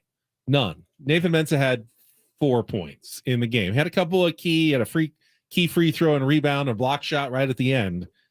But can you win with such inconsistency from 2 guys who should get a lot of minutes? They're key players. The answer is yes, because you did. They do, yeah. Yeah, very well, clearly. you did against the 8th seed in the Mountain West tournament. Will you do that against, say, a 4 seed in the second round of the NCAA tournament without getting solid performances from those 2 guys? No, you won't. But you did in this instance. But there's more in there. Obviously, doing better than 0 is still something. The Aztecs have won, I think, 8 of their last 9. Every time they win a close one, and most of them are close, I get tweets from Aztecs fans saying, "Way to go, Nostradamus!" This just shows you they're going nowhere in the NCAA tournament. I saw that yesterday on yours, and I understand the thinking. Like, when you struggle down the stretch and you make it look so hard to win, you're setting yourself up for a royal failure in March. At the same time, what happens almost every single time when the Aztecs go down the stretch in these games that get really nervous and close? They win. But they win. And are you saying that in the NCAA tournament, if the Aztecs came down late every game and struggled to make baskets at the end, but found a way to win, you're not going to care how they win? If they win 62-61 and sneak out 3 or 4 victories, and all of a sudden they're in the Elite 8, I promise you're not going to care what those wins look like in the NCAA tournament. Yeah, because that's where wins, quality of wins, stop mattering at all. So it just doesn't matter. There's no Ken Palm to impress. There's no Bart Torvik to impress. What do those guys do? All you have to do in we're done for the year. all you have to do in the NCAA tournament is score 1 more point than your opponent. And the Aztecs have been really, really good at that. It's like it's not a good watch. It's not a good watch. Not. It's a terrible, terrible, gut-wrenching watch, but it's all about the result, and especially now. I mean, 25 out of the 31 times they've played, they've found a way in the end to finish a couple of points ahead of their opponent. Bro, there is absolutely something to be said for that. And the other thing that you fantasize, no matter what sport it is, you fantasize as a fan is, look how we are continuing to almost give these games away, but we don't. We find a way. All those players know how to win now. They've won a lot. What if something unlocks. That's the dream. That's as long as you're alive. As long as you're alive, yeah. You might run into a hot streak Correct. where a bunch of guys get hot at the same time. And again, if you struggle your way all the way to the Sweet 16 or the Elite 8, who cares? No one's going to care how you got there. Ask those Philadelphia Phillies how they felt about when they peaked last year. Yep. Ask them how they feel about, hey, you guys really look like crap in August and early September. Yeah, we're fine. We won the pennant because we got hot at the right time. It's March. Style points are over. It's over. They are over. Art Torvik sitting on a beach somewhere. But right now, Paulie Reindl is not over. He's just getting started with the Reindl Report. And get things started here with our today's edition of the Reindl Report. Now tuned into the greatest. Welcome to the Reindl Report with Paul Reindl. Hi, Paul. All right. 2 stories from the world of sports that we haven't gotten to yet. We'll start off in Major League Baseball. And 1 story that you didn't know you needed. Are you laughing, biatch? It's the Reindl Report Hey, Paul, how you doing? Okay, how are you? on 97.3 The Fan. Are you ready to bless the mood? I need some help, please. That was good. Can I get a oh yeah? Oh yeah. All right. We have at least, 7 or 8? Half the field. Like a quarter of the field of the Tournament of Drops all appear in the Reindl Report Open. Yeah. Fine by me. It's the Reindl Report brought to you by your San Diego Sockers. The Lords of Indoor are on to the march to the Ron Newman Cup playoffs. Looking for that three-peat. Get your tickets at sdsockers.com. Does that make the other teams the peasants of indoor if they're the lords of indoor? Absolutely. The Surfs. Have you seen their Serfs, record? good word. The Surfs. Good Middle Ages word. Surfs. That sounds like it could actually be an indoor Yeah, team San name. Diego. The San Diego Surfs. SERFs. This is the worst name ever. Oh, The my God. peasants take on the serfs today. Gentlemen, we'll start off in the NFL. Mentioned it the other day with the start of the new league year this week. You get all the big moves, hirings, signings, trades. You also get releases, and the Minnesota Vikings released receiver Adam Thielen this morning, and he was just like the definition of a fan favorite there. The team tweeted out, the thank you, Adam post, but Adam Thielen now free agent. The scrappy. Is he a cap casualty, or they just felt 32. like He's about to be 33. he's getting a little older? Because I know he's had a really good career, 534 career catches. That's more than anybody It's cap. That's it's cap.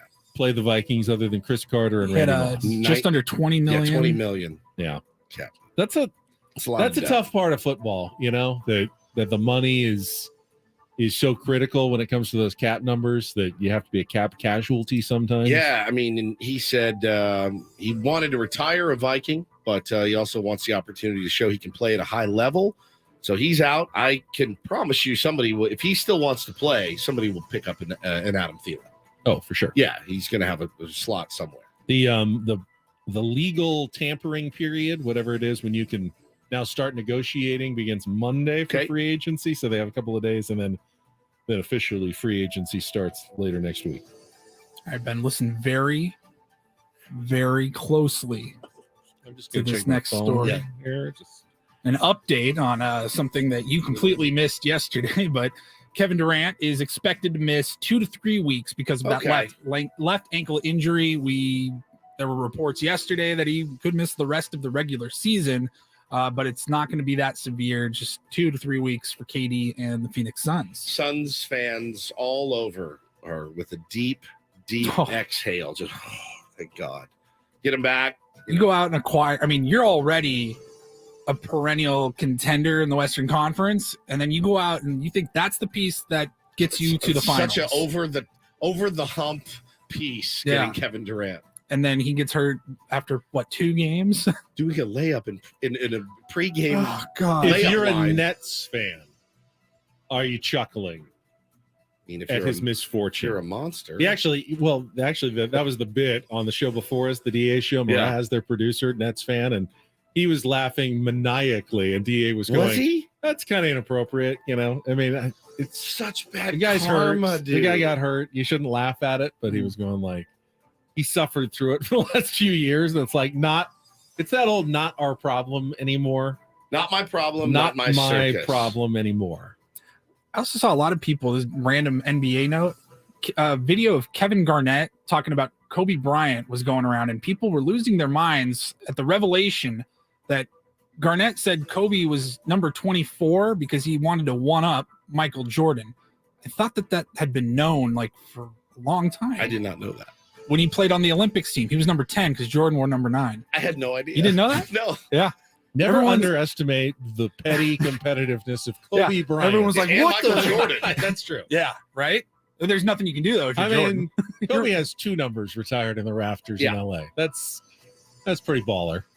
It is. By the way, the Lakers are getting D'Angelo Russell back I'm tonight. sorry, Woods. Way to go, dude. Against the That's my Toronto fault. Raptors. That is my fault. They're in playoff position right now. 9th seed My bad. right now in the West. Trying to hold on. Mookie And Betts finally- is elated. He As opened, his Bruce he opened the Gratterall. door to discussing the NBA. I thought I'd just jam plow your right on Lakers through. news in. Plow right on through. Finally, a favorite for all of us, I believe, involved in this last story. Are you guys aware of the Calm app? Have you heard of it? Oh, yeah. I think I've used it before think I have for like too. a free trial. Yeah. Calm. And so one of the founders of Calm is Jennifer Garner. And part of the Calm app, He just perked up. part of the Calm app, it's like a meditation app, and you can use it to help you fall asleep Yes. or meditate or anything of that nature. So saw this going around. You can actually have Jennifer Garner herself read you a bedtime story through the Calm app. Like live? Like she'll Not like Zoom with you and live. read you a bedtime story? That would be so. Is it like a kid's story? Like Here's a Good little- Night here's a little Moon? Here's a little taste. Okay. Tonight, I'm going to tell you a story that takes place on a farm in Oklahoma. But it's not just any farm. It's one that has been in my family for nearly 100 years. Don't know that it makes me want to. Is this for kids or adults? Either. I don't know. Sound like for kids. It sounded a little more That kiddish. one says it's got her once upon a farm story about baby food and kid snacks. So that's probably a kid's story. Now she's on your list. She's like top of your list. You know, you never know with celebrities because you haven't met them, but I imagine that she's like really nice. I've always cool. liked Jennifer Oh, Garner. yeah. You don't know for sure. No, I there's thought- nothing to. I thought the whole thing with her and Ben Affleck, I thought How come it treated didn't her work like out between crap. those two? I mean, he's probably tough to live with They Why- were why separated, did he and she pick was her like, in the first place, or why did she pick him in the first place? because he's Ben Affleck. He's dynamic. He's Yeah. funny as like, hell. He's dude, when he rich. was relapsing and drinking again, like tough. they were separated, and she was still picking him up, taking him to meetings, Yeah, like she's still like a part of his life. Good person. She seems really She seems to be. Again, you nice. don't know her. Yeah, I You have don't no E- idea. Even in those Capital One commercials, she seems yes, really nice. 100%. What's in your wallet? She's She's like, I don't know. She Here you sells go. me Take on a it. look.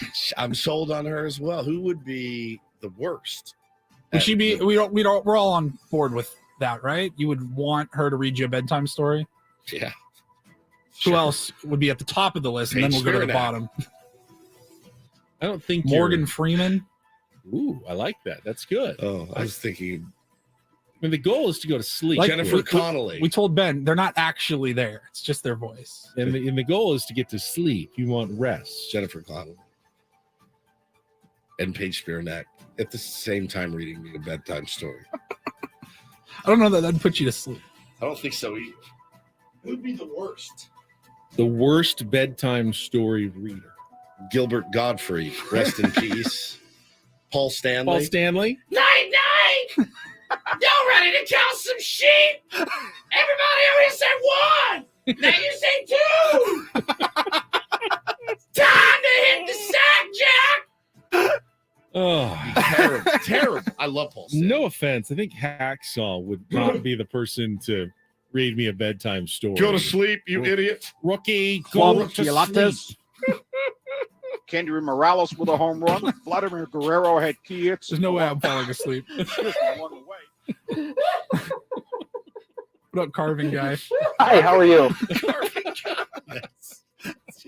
Night. It'd be hilarious, but it'd be terrible because there's no way I'm falling asleep. Adam could be screaming a bedtime story at Hey us. guys, I need you. Is it extra sweet because it's against the Dodgers? Adam's, it's just him asking Paul to make graphics for stuff. Paul, can you go ahead and make me a graphic just in case Manny Machado wins the MVP? Paul, You know who would be really good? Jesse Agnew. Oh yeah, he would. Sultry. Oh, Yeah. Orsillo. Don Orsillo. Yes. Don, yeah. Syrupy. Mud, I might not be as good. Wake up, you lunatic! Yeah, Mud would be tough. Too hyper. Tougher. You want someone who has a calmness about A them. calming voice. I would be not good. You'd be pretty good. Yeah, I think I could be Think you good. would. It's always been my goal is to put people to sleep as I'm talking. Well done. So any good morning show host does. You said Samuel L. Jackson. Mission accomplished, Benjamin. Hit that snooze button again. And Ben's on the air. And again. Wait, it's 10 o'clock. I'm not even up yet. I'm just Say I kept snooze going- one more time. Say snooze one more time. Oh, it's so good. So good. Paul Stanley doing banter in my Did ear. you set your alarm clock? The fun- the funny thing is the night that I discovered Carving Guy, I didn't sleep a wink because I was up listening to it. Hi, how are you? Just incessantly for hours and hours. Is it still hot out there? Oh man, it's fantastic. Thank you, Paulie. You're welcome. Oh, we have some audio that we forgot to play. Next, I we wanna didn't play it for forget you if we guys. play it next. We're gonna We play it remembered next. to play it next. I'll tease it. Tommy Pham, innocent. We've been too hard on Tommy Pham.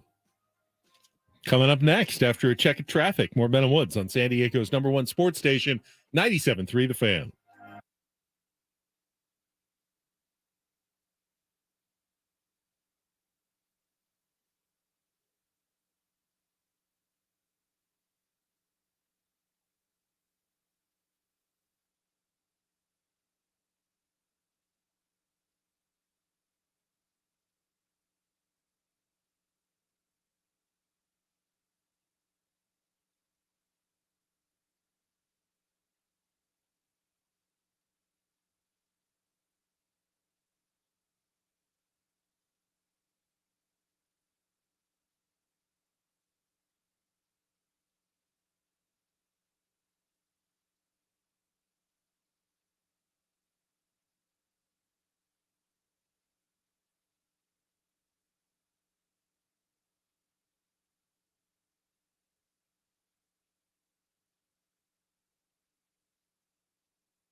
Country music superstar Sam Hunt taking over the Resorts World Theater April 21st and 22nd. And tickets are on sale now at AXS.com and RWLasVegas.com. But again, you can win tickets by listening to 97.3 The Fan on the Odyssey app.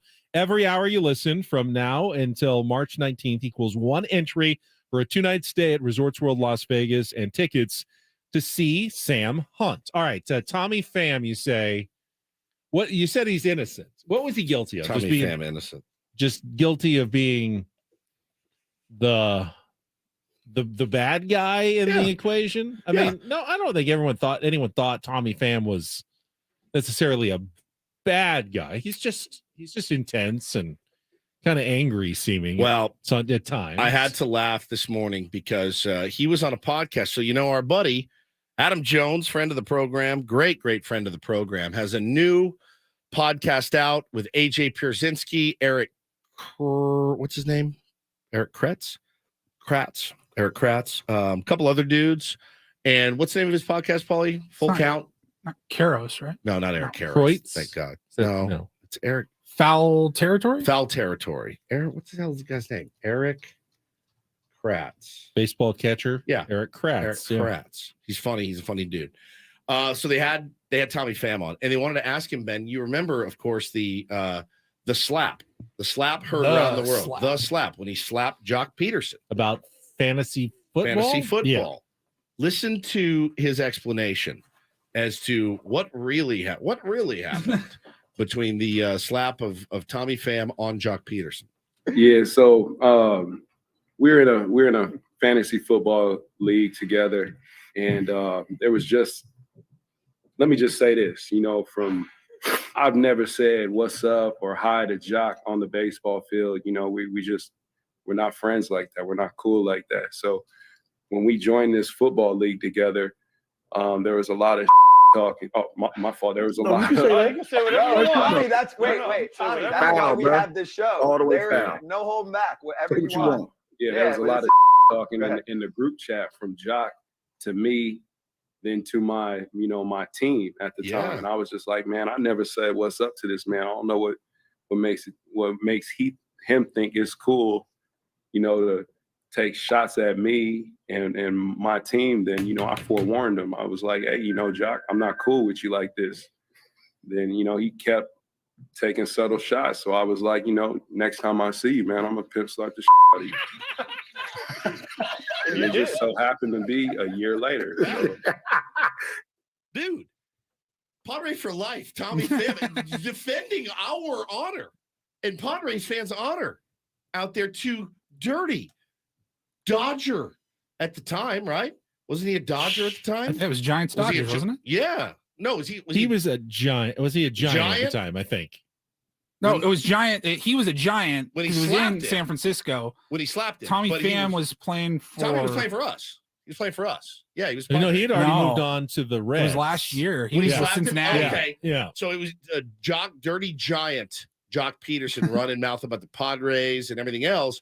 Tommy said, "Bro, we're not friends, man. You don't get to you can bust your friends' chops about stuff, and you have to be friends before you can talk a little smack. People get a little too familiar." And Tommy said, "I warned him, but you're not going to talk smack about my team." If I was Jock, I'd go, I mean, it was all in good fun, man. That's what you're supposed to do in a fantasy football league. You talk smack at the other guys in the league. That's not about where you play. That's what fantasy football is all about. Is you talk smack in the chat room. Well, like he said, I warned him.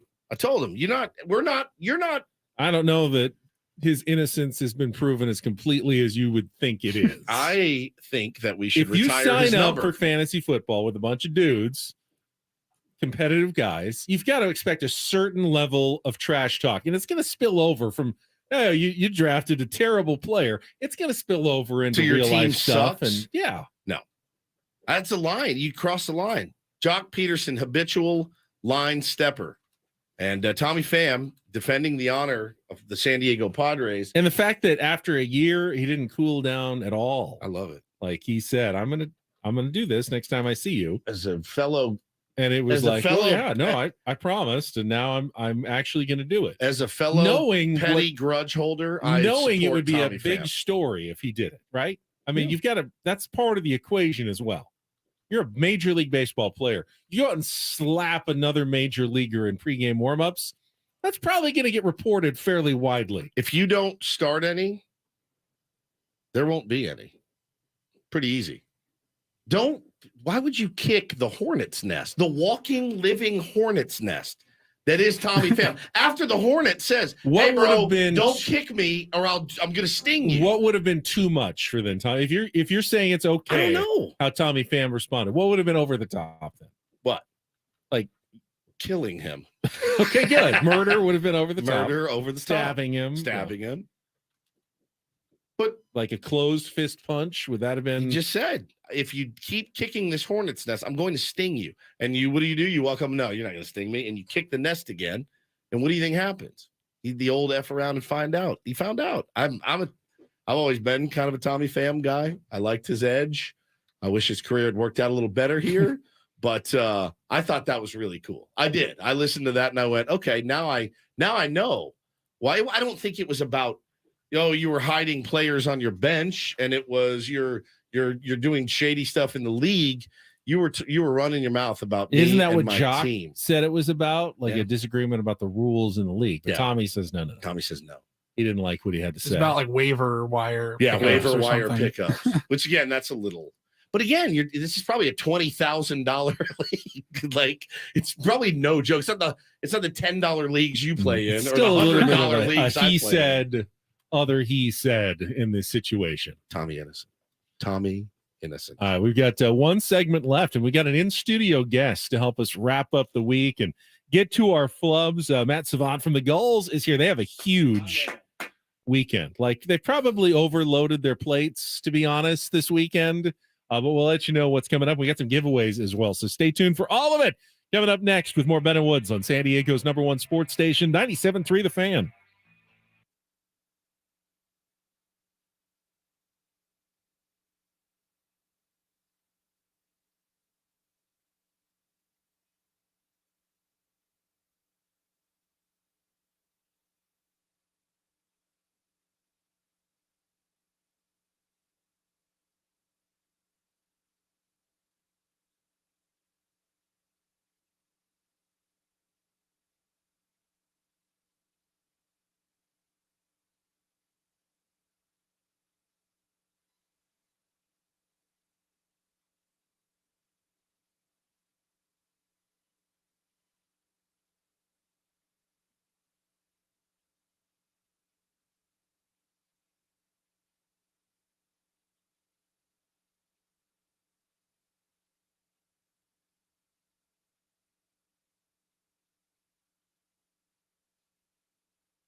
Sauer 97.3 The Fan is brought to you by Bob's Discount Furniture, home of the world-famous Bob-O-Pedic mattresses with all the comfort and quality of a national mattress brand for half the price. No matter your budget, there's a Bob-O-Pedic Memory Foam Hybrid or Hybrid Plus mattress for you. Check them out at mybobs.com. We got Matt Savant in studio from the Gulls. Talk about their big weekend right after this check of traffic on 97.3 The Fan. From the Premier Kia of Carlsbad Traffic Center, part of the Premier Auto Family, here's Kelly Tannick. Traffic is sponsored by Gomez Trial Attorney. Seriously injured, get a real trial attorney. Get Gomez. Not too bad of a ride around county. Looks like we may still have this stalled car on the University 6th Avenue off-ramp south on 163, partially in lane, so expect a bit of a backup getting into Hillcrest. Other than that, though, it's looking pretty good on our roads. That could all change, though. We are expecting some rain, so this afternoon's commute could be a busy one, so please plan accordingly. If you've been injured in a car, truck, or motorcycle accident, Gomez Trial Attorneys is ready to fight for you all the way to trial. Get a real trial lawyer. Get Gomez. Call 833-GET-GOMEZ. I'm Kelly Danik with Ben & Wood, San Diego's #1 sports station, 97.3 The Fan. All right, joining us on our Premier Chevrolet of Carlsbad Fan Hotline, but in studio today, the president of business operations for the San Diego Gulls. Known him for many years. Always good to see Matt Savant back with us here on 97.3 The Fan. Matt, how are you? There we go. Try again. Happy Friday, boys. What's going on? How you doing, buddy? I'm batting cleanup for you today, huh? Yes, you are. Yeah, You almost brought- to the weekend. You brought us some gear here, so tell us about what you brought us. Well, we've got a busy weekend. So what we try to do is pack in everything you can imagine on a March weekend. Tonight we have a game where we're going to have $5 beers, and we're going to wear our third jerseys, which are those beautiful blue jerseys that we wear. But tomorrow night we have got St. Patrick's Day celebration, where we're going to wear these amazing green jerseys. We're inviting all of our fans to come out. We're having a tailgate. We're going to have a party out in the parking lot from 5 to 7 p.m. We've got an Irish band playing. We're going to have green beer. U2? U2 is, they were booked. Man, we were next on their list. U3, Yeah. it's the cover band. U3. If you could pull U2 somehow Yeah. to play at Pechanga Arena, San Diego, in the parking lot for an Irish tailgate, that would be something probably a little tough to get. You know, our tailgates are a pretty big deal. Yeah. So I'm going to put some feelers out. I'll All right. let you know. See what you can do. I'll You let know people. I know a few Yeah. guys. Have you heard of the Red Hot Chili Pipers? Yes, They'll be there for sure. Today is also Those guys are coming. National Bagpiper Day. Yeah. Just so you know. But no, the sweater looks amazing. Green, orange. It's going to be a party. I went to my first Gulls game with my son. I'd been to games before, but first time I took my son Bo a few weeks ago. Thank you guys for your hospitality. It was incredible. I showed you a picture that I took the other night, meant to send it to our buddy Derek, who works for you. And I said, he won't sleep without his Gulls pillow. He has a puck. It's shaped like a puck, and it's a soft puck. And that's his pillow every single night. He has fallen in love with it, loved Gulliver, loved the whole experience. It's such a fun night for those with families. And, you know, like you said, what did you say, $5 Bud Lights? $5 Blue Line Blondes. Blue We Line actually Blondes. designed our own beer. You guys may remember we brought them you here. brought us some. We had They're, it. It's they're delicious. great beers, and they're from our friends at Second Chance Brewing right here in San Diego. That was Craig earlier. That was So talking I want to about tell you. a quick story. So Yeah. I went down and saw you and Bo a couple weeks ago. You guys came to the game, and we got you in the high five tunnel where you get to go down and see the players come out. So I'm looking at Bo. Bo's eyes were the size of flying saucers. Yeah. And he's looking up at these kids or these players, and you could see kind of the gears turning in his head. He's falling in love with hockey Yeah. right in front of us. And I love to see the picture of him with his pillow. But we have so many like passionate fans, but it starts when they're young like that. So I'm glad you brought him. No doubt. And it still can't wrap his mind around the fact that they do all of this while on ice. Yeah. And ice skates. I took him out on the ice and he's like, I don't get it. I don't understand how they are able to manipulate the puck and stuff. But so I know the season record wise hasn't been what you guys wanted, right? And it's tough, man. It's tough to kind of soldier through those seasons, but the fans have kept showing up, and that's the beautiful part about it. You know, you look at the history, San Diego has supported our team so thoroughly. We're still number 4 in attendance in the entire American Hockey League, which I'm really proud of. It shows, people want to see a winner, and there's winners coming. I promise. We're getting better. We have great draft picks, but also we're throwing a party. Like we're doing things like tomorrow night where the players are going to be wearing these green jerseys. We're going to have Irish dancers out on the ice. We have a giveaway, which we haven't talked about yet, which I want to see these on the golf course with you boys this summer. We have these bucket hats. hats. They're reversible. We have green to celebrate St. Patty's Day, which is our Saturday night game. And I don't know if you're looking at the live stream, these guys look unbelievable right now. And then you can turn it inside out, which Ben has on, and you can wear that to the Padres opener and the rest of the summer. Wonder what the missus would think. Bring back the orange. It's not something you've heard a lot at the Padres games, You but they don't- used to have orange in their colors. They were blue and orange. I think you can start a movement with that We hat. could bring back the orange. Now Ben wears these just for he wears bucket hats regularly. I don't wear that on Monday just because it's a Monday. For fun, convenience. I'll give you purposes. $50 if you wear that to Pinehurst when you play. You know, I would too. The record, Yeah, of course. it's kind of a double-edged sword because in minor league sports, part of it is you always want to win. It's more fun, win a championship at the end, but it's about developing talent for the big league club. But it can also work in your advantage when things aren't going well. A lot of people just come because they like it's a lower cost atmosphere than the NHL. You're there just to have a good time and watch some hockey, and you don't necessarily have to care about the wins and losses quite as much either. Yeah, and pro sports is really cyclical. I mean, you look at MLB, NHL, it's all the same. You have a couple rough years, but out of those rough years, you get really quality draft picks, and you get these kids that come through your system, and they're inexpensive because they haven't signed their big deal.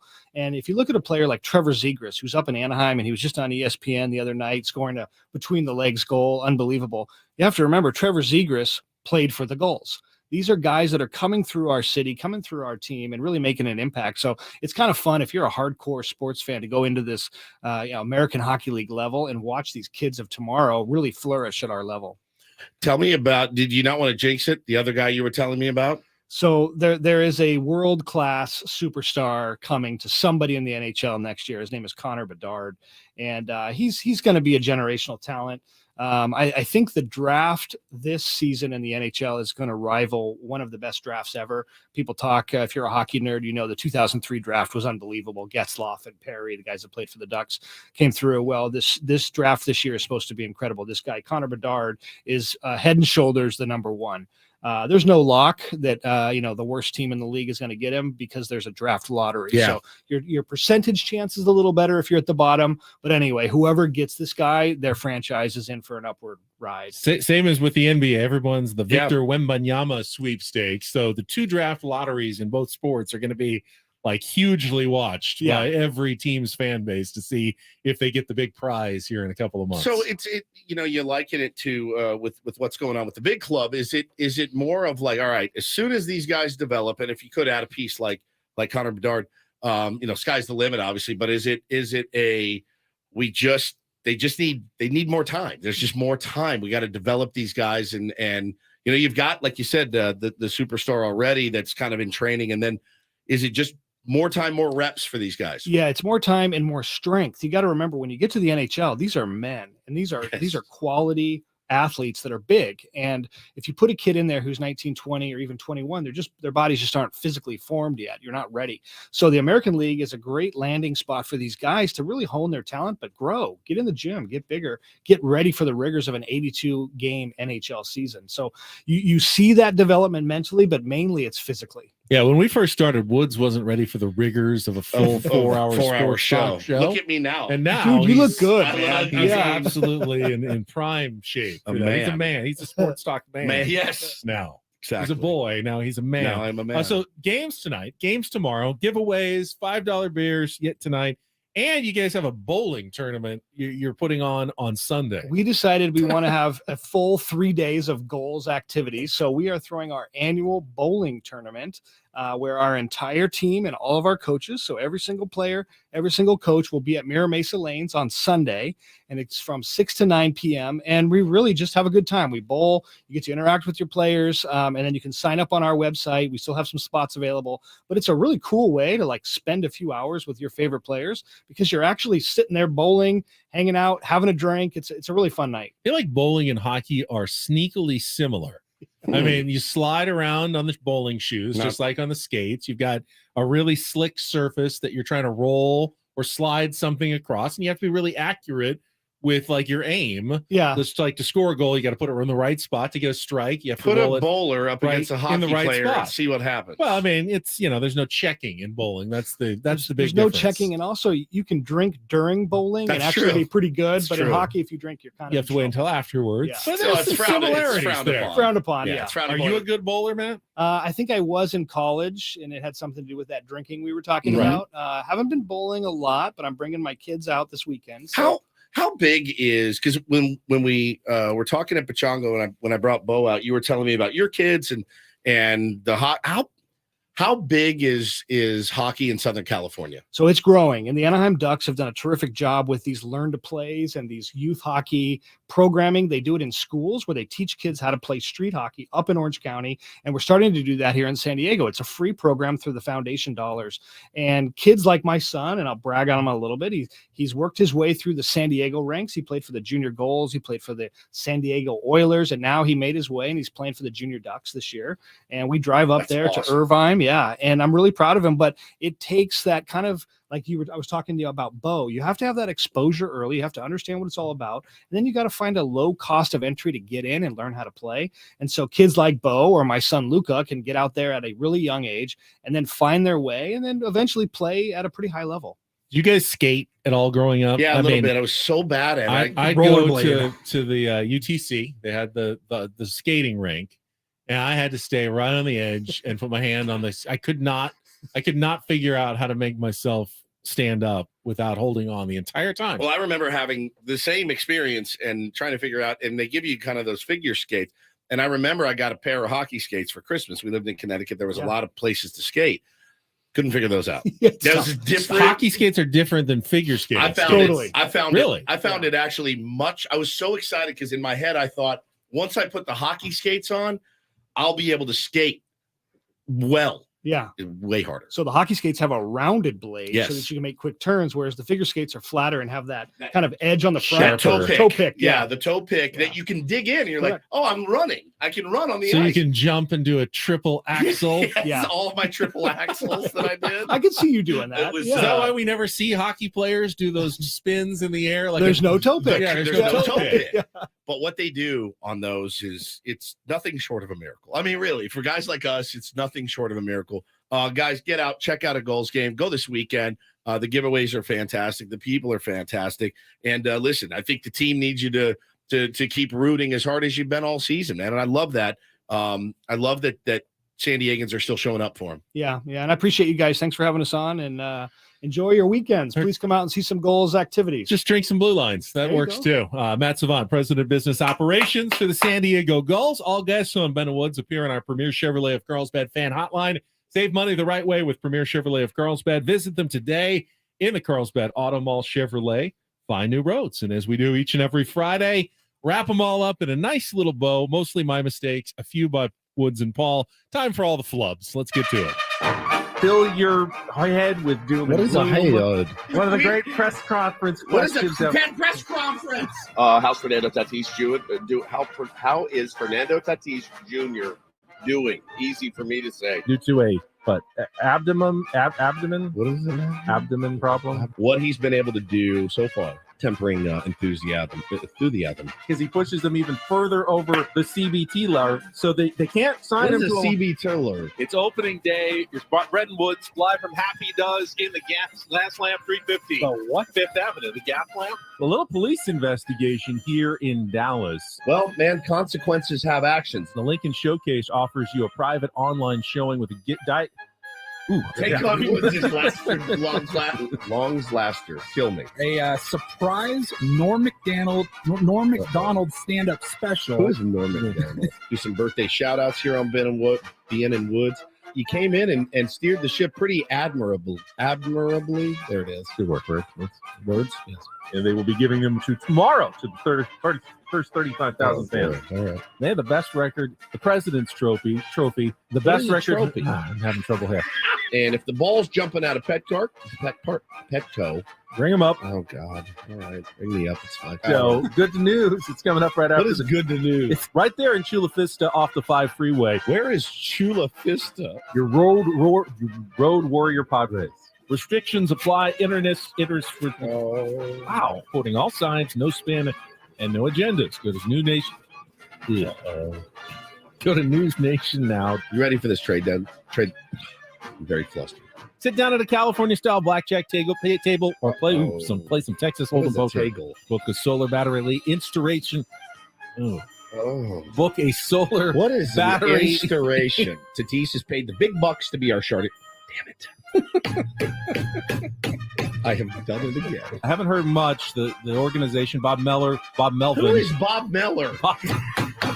Because Penske Lincoln's Dong Days of Summer sales event is on right now. Benny and call a public safety power shutoff.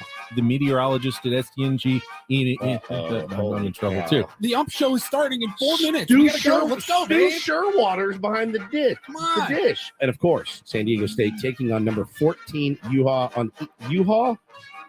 Ring it. All right, we'll play this audio for you. Guys. Gnarly. It's gnarly. Out of St. Louis, California. First hour of Ben and Woods. Glad to have you with us on Wednesday morning. Glad to have you with me. Wherever we are. And both times, Austin Nolan drove into one run. Who is Austin Nolan? Browns, Bengals, Ravens, 3-2 and 2 teams Who in are that the division. Ravens? Ballast Point Beer, the official craft beer of the San Diego Padres, at Ballast Point in Little India. He's on But 35. he will be before the contract is done. What is a contract? Holiday season is almost here. 30 days, half September.